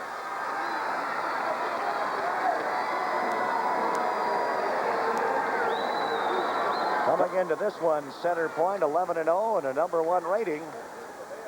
I'd like to leave the Unidome 12-0 and with some hardware to take a look at in the mantle for the offseason. Every Sunday at 7 here on Iowa Public Television, Dean Borg and top Iowa journalists question newsmakers and lawmakers about the future of Iowa. This coming Sunday, they'll visit with Senator Charles Grassley via satellite from Washington, D.C. Find out what's going on in Washington and in Iowa through Iowa Press, Sundays at 7. Well, one thing that Morris can certainly be proud of tonight is the fact that they've scored 14 points against Center Point, a team that had given up no more than 8 points in any single game this season. Bob Mullen sets them down at the 44-yard line. An 8-point lead he's protecting, and here's Jones. Picks up 3. Now, see, that's one thing that Kenny doesn't want to be doing. If he gets to the outside too far, the defenders can force him out of bounds. Center Point wants to keep the clock rolling right now. Jack Vanderstoop gets the tackle on that one. Pickup is 3, 2nd and 7. Coming up next, the 4A championship game. Sioux City Heelan. Then Meyer Marion. 2nd down. This time, Chris Wall to the midfield stripe and to the 49-yard line. The pickup is 4, so it'll be 3rd and 3. Wes Olson gets the stop on that one.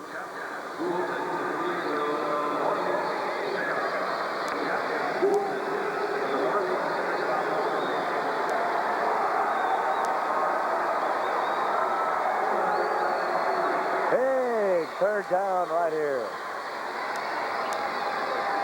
4:19 remains. Wall the first down inside the 40.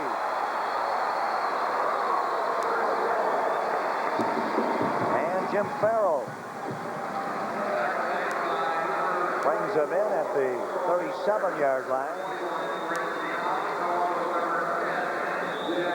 Well, we expected good performances from Kenny Jones and Chris Wall in this championship game, and I don't know about you, Mike, but I'm not disappointed. Those kids have played very good ball. Bob Mullins has thrown the ball. He's been a great quarterback for him, I think.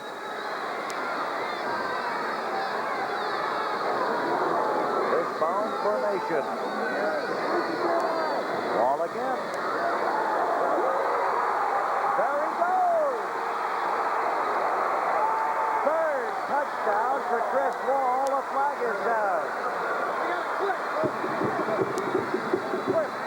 It would have gone in the books as a 37-yard touchdown run. 3rd of the evening for Chris Wall. I can smell clips. The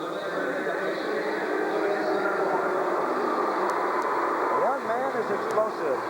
Let's take a look. Well, we'll see if we can catch the clip. Chris Wall, take a look at how he bangs off of these defenders. Off of number 44 right there. No one's going to stop him. He's in the open and probably at this point didn't need any help.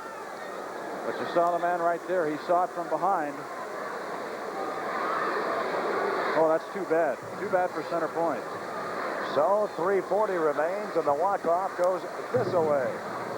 Line of scrimmage is now the 31. Clipping. I'm black. Still first down. So first and 3 for the Pointers. And that's a look at the numbers. For those of you confused, the penalty is from the point of the infraction on that. That's why they have a first down and about 3 yards to go. I'm confused. Chris Wall again.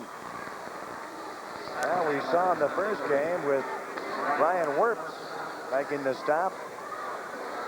Sophomore quarterback. Milo Jappinga that was in on just about every play of the ball game. That's right. Offensively, and then on the other side of the ball. And now we see Chris Wall, who goes both sides of the ball for Ted Rogers and the Pointers. 2nd and inches.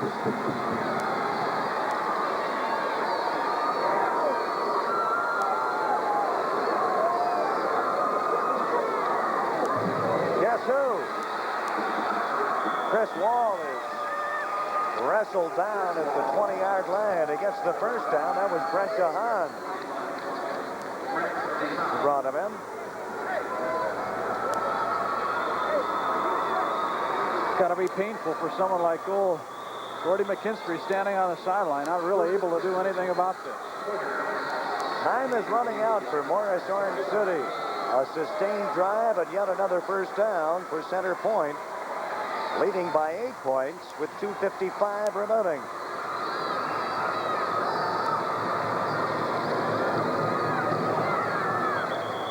Line of scrimmage, the 20. 1st and 10. He gets a couple, maybe 3. And it's 2nd down. Jack Vanderstoop along with Dan Bruxburg.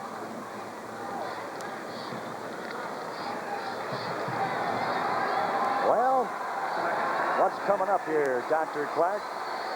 You give it to Wall, you give it to Jones. Jones has fumbled twice. And he gives it to the fullback up the middle, but I think I saw a little motion. How about you?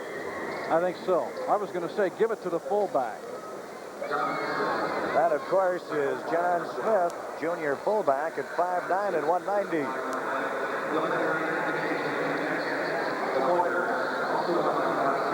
Well, that's going to cost him.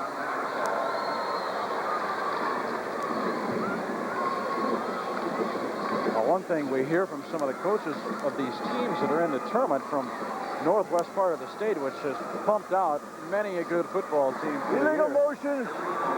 I'm black. Is that these guys aren't getting enough recognition. You know, why aren't they rated more? You take a look at Center Point, number 1 all season long. Morris of Orange City at 10-1 just became a 10th ranked team late in the season, much like Sanborn was in Class A. 2nd and 13. 1:55 remains.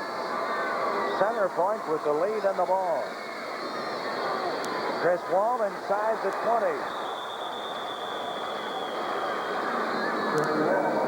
Ted Rogers went home with the runner-up trophy last year against Pocahontas. Back again in '85, and they want that number 1 trophy. Line of scrimmage will be the 17. Stay tuned for Wall Street Week. That'll be in its entirety immediately following this ball game. That is the 1A championship game, Center Point, Maurice-Orange City. And after Wall Street Week, coming up after this one, the 4A title game, Sioux City Heelan and Lynn Meyer of Marion. Tomorrow, 2 more coming your way here on Iowa Public Television. Told you before about how Center Point was a very controlled team throughout the year. Didn't get really up about anything until they finally defeated Preston, I believe it was, in the semifinals, playoffs. I guarantee you, Mr. Newell, they win today, we're going to see some cheering down there. Those kids have worked hard for this, and I guarantee you they've been thinking about this since about mid-November of 1984.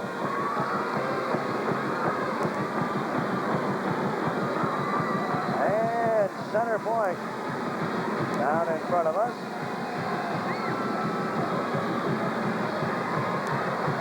Center point opening up against Northwind.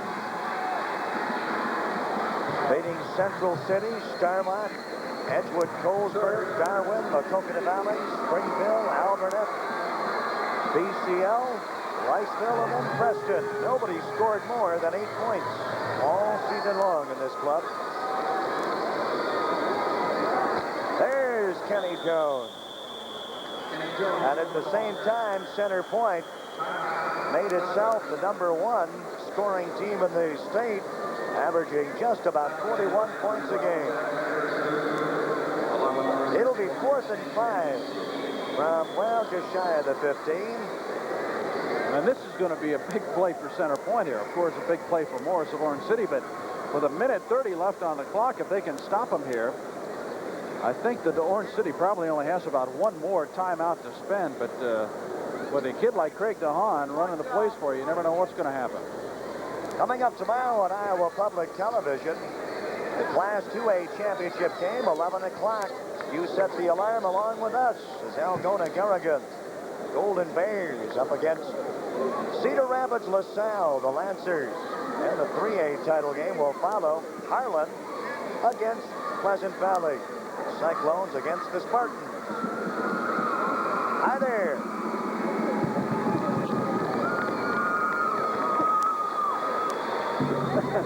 Sioux City Heelan will be on hand after this one. And Heelan to go up against Linn-Mar of Marion. Marion, somewhat of a surprise team. As a finalist. All righty, 4th and 5 from the 15. 1:31 remains. Center Point with the ball and an 8-point lead. Flag is down. Short of the first down is Chris Wall. It's going to be 4th and 10. I saw movement on the left side of the offensive line. And the Orange City kids were pointing that out to the ref, and I think he caught it.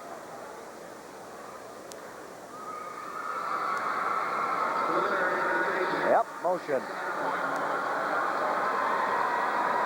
So 4th and 10, and the line of scrimmage will be, well, the 20-yard line.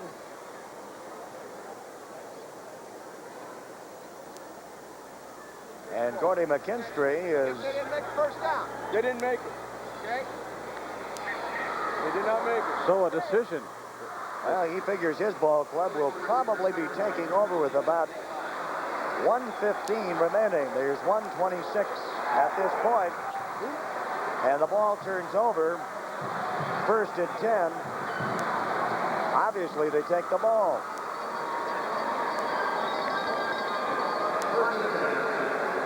So, with 86 seconds remaining. Well, and I tell you, you hate to take a look at hindsight, but if something should happen here that Orange City would score and we get a tie ball game, that clipping penalty on the touchdown run is going to come back, slap Center Point right in the face.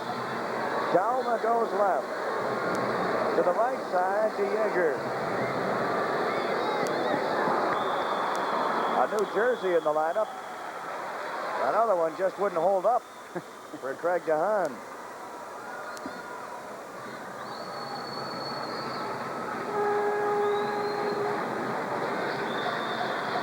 And with 1:09 remaining, 2nd and 10.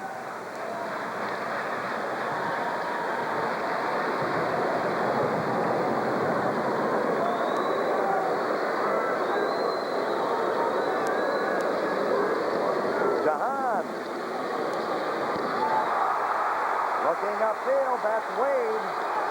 Hey, he could go. That's Wade.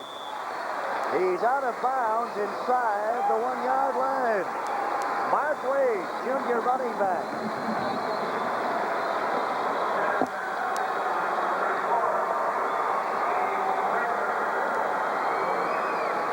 Here it go. One more look at it. DeHaan fading back. He's going to throw this one right into the hands of Mr. Wade. Take a look at that. Well, you know who that is?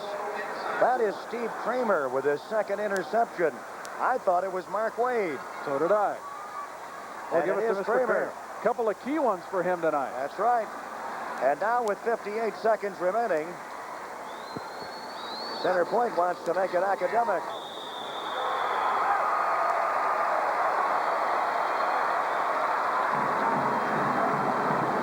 And that's Mullins.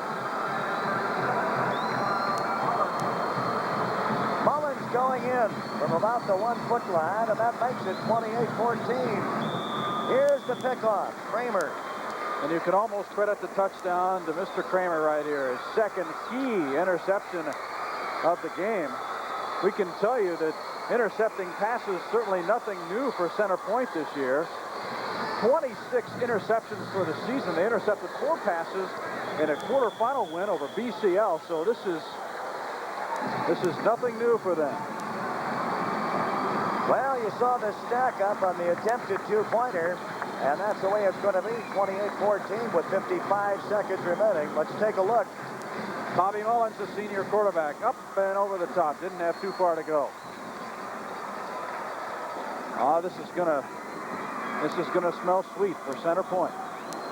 Second place last year behind Pocahontas, coming here to the state finals.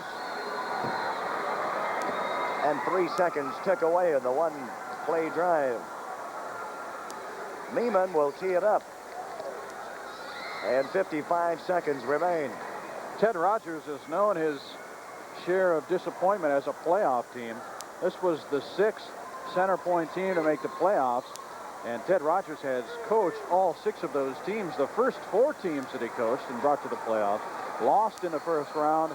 Of course, last year he took them all the way to the finals before losing, and he's going to be a state championship coach this year.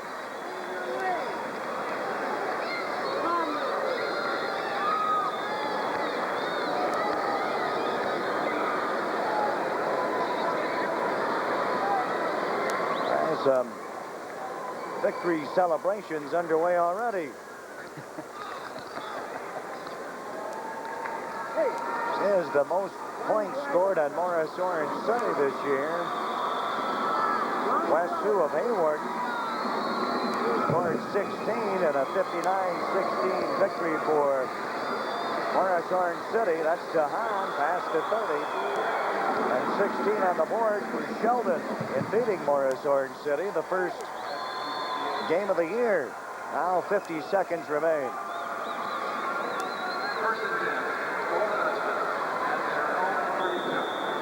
What can you say?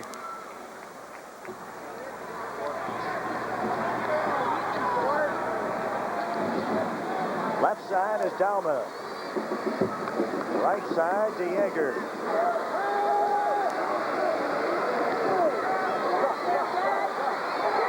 Interception, Center Point. Ron Chapman.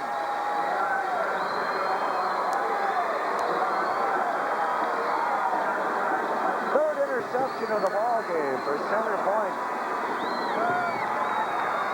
And now 28 seconds remain.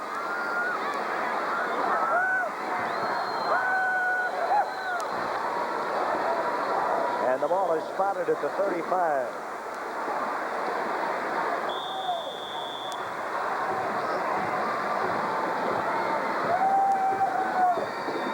Well, Center Point did something right this time around. Absolutely.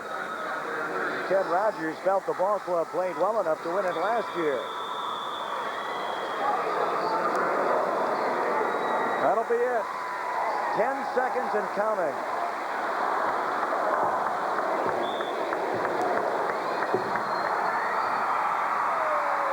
And there's the buzzer.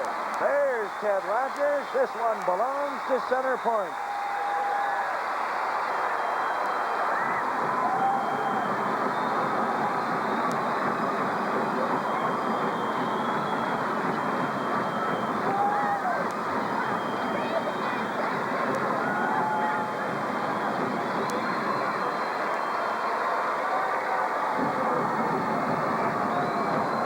congratulations are underway.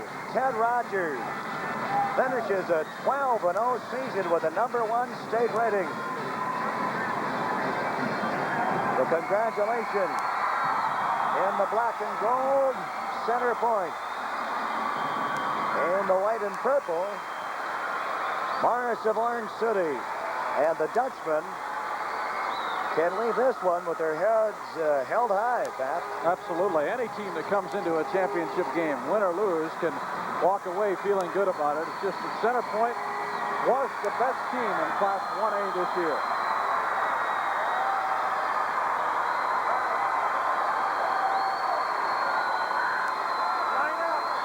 Yep.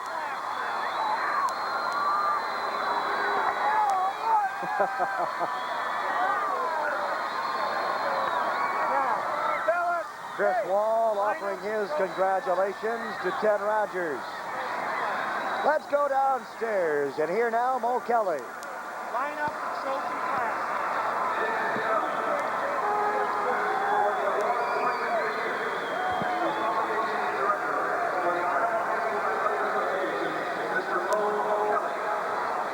To present the trophies and medals in Class 1A, two members of the Board of Control of the Iowa High School Athletic Association. To my far right is Keith O'Connell, Superintendent of Schools at Jackson Junction, Turkey Valley. Next to Keith, the Superintendent of the Emmetsburg Schools, Mr. John Gannon. Another tremendous game. As far as the 1985 Class 1A runners-up are concerned, just think about it. You represented the entire western half of Iowa and did it in tremendous fashion. Did a great job, fellas. If the runners-up 1A would come forward, we'd like to present them their trophy and medals. Coach Gordon McGrimsky and the Dutchman from Maurice-Orange City.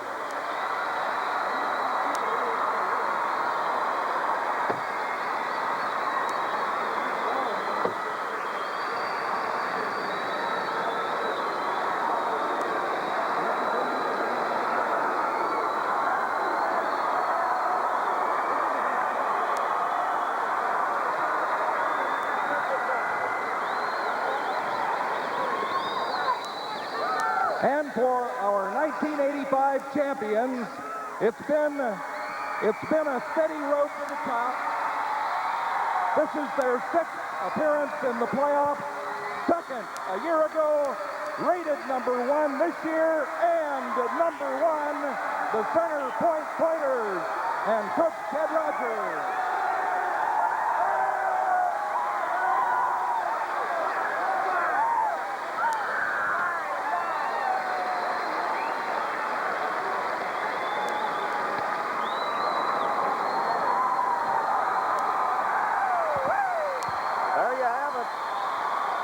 Championship trophy going the way of the Pointers.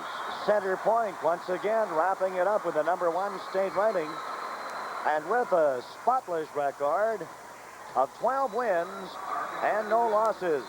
Center Point wins it. The final score is 28-14. We've got one more to go tonight, 2 more tomorrow from the Unidome here in Cedar Falls. Excuse me. Well, those are the numbers. A 14-point margin. Center Point, 28. Morris of Orange City, 14. And right now, we'll go downstairs to Larry Morgan. Larry? Thanks, Mike. This is Ted Rogers, the 1A champion coach after the disappointment of last year. Does that make this sweet moment even sweeter? Oh, yes. Being runner-up once, I know how it feels on the other side, and we wanted it so bad.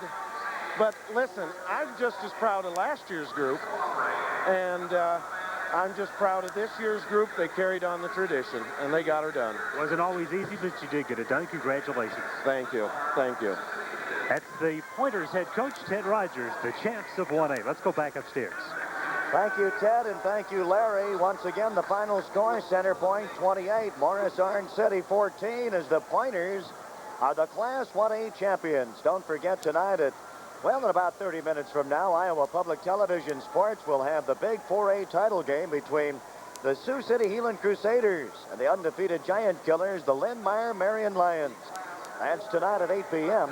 Then tomorrow we'll have the Class 2A and 3A title games at 11 a.m. and 2 p.m. with Algona Garrigan going against Cedar Rapids LaSalle in the 2A showdown at 11, and Harlan and Pleasant Valley going for the 3A title at 2 p.m. Plan to watch. And now for Pat Clark and Larry Morgan, I'm Mike Newell.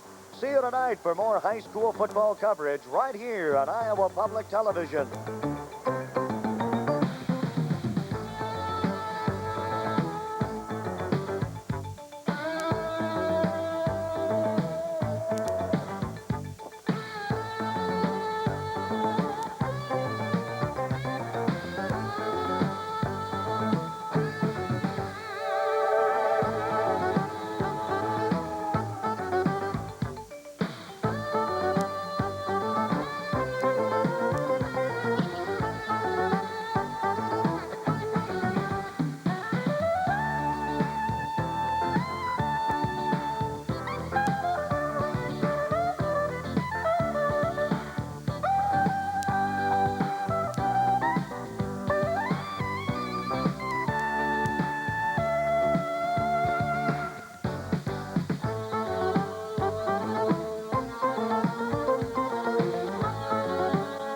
Major funding for this program was provided by Friends of Iowa Public Television. Tonight to the high school football teams that represented this area so well this weekend in the state grid finals up in the bubble. Center Point and Linn-Mar strolled to first ever titles, while LaSalle took second in the 2A class today. They were paying tribute in Marion and Center Point to some Lions and Pointers. Ted Rogers had plenty to talk about in Center Point today. His Pointers cruised through a 12-0 year, capping it with a 28-14 win over Maurice-Orange City Friday in the 1A title game. Chris Wall was the main man in that game, scoring a few times and always making the big play. You sit there and you got 9 minutes left in the game and you're up ahead and you just hope that it doesn't backfire and that you don't blow it. We just kept our composure and we came through and won the game, and it was the best feeling I've ever had that I can remember. Meanwhile, the red and black was out in full force at Linn-Mar. Dropping back. Got his man, Feddersen. Hey, he may break it away. 58 yards. The counter pass. Jim Rowe goes deep, but he's got Outlaw.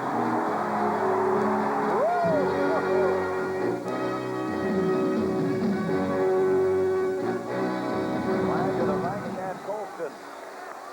Going upstairs, got his man. Goodbye. On the fly, it's Perry. Deep ball, 50 yards.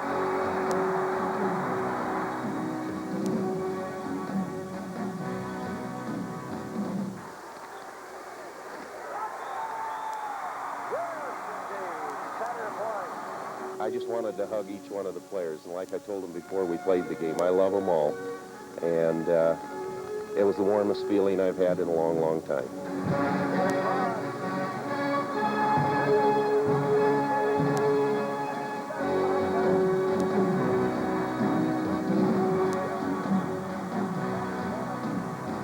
The big thing is that these kids felt all along that they can do it, and the thing I learned from it is never underestimate the power of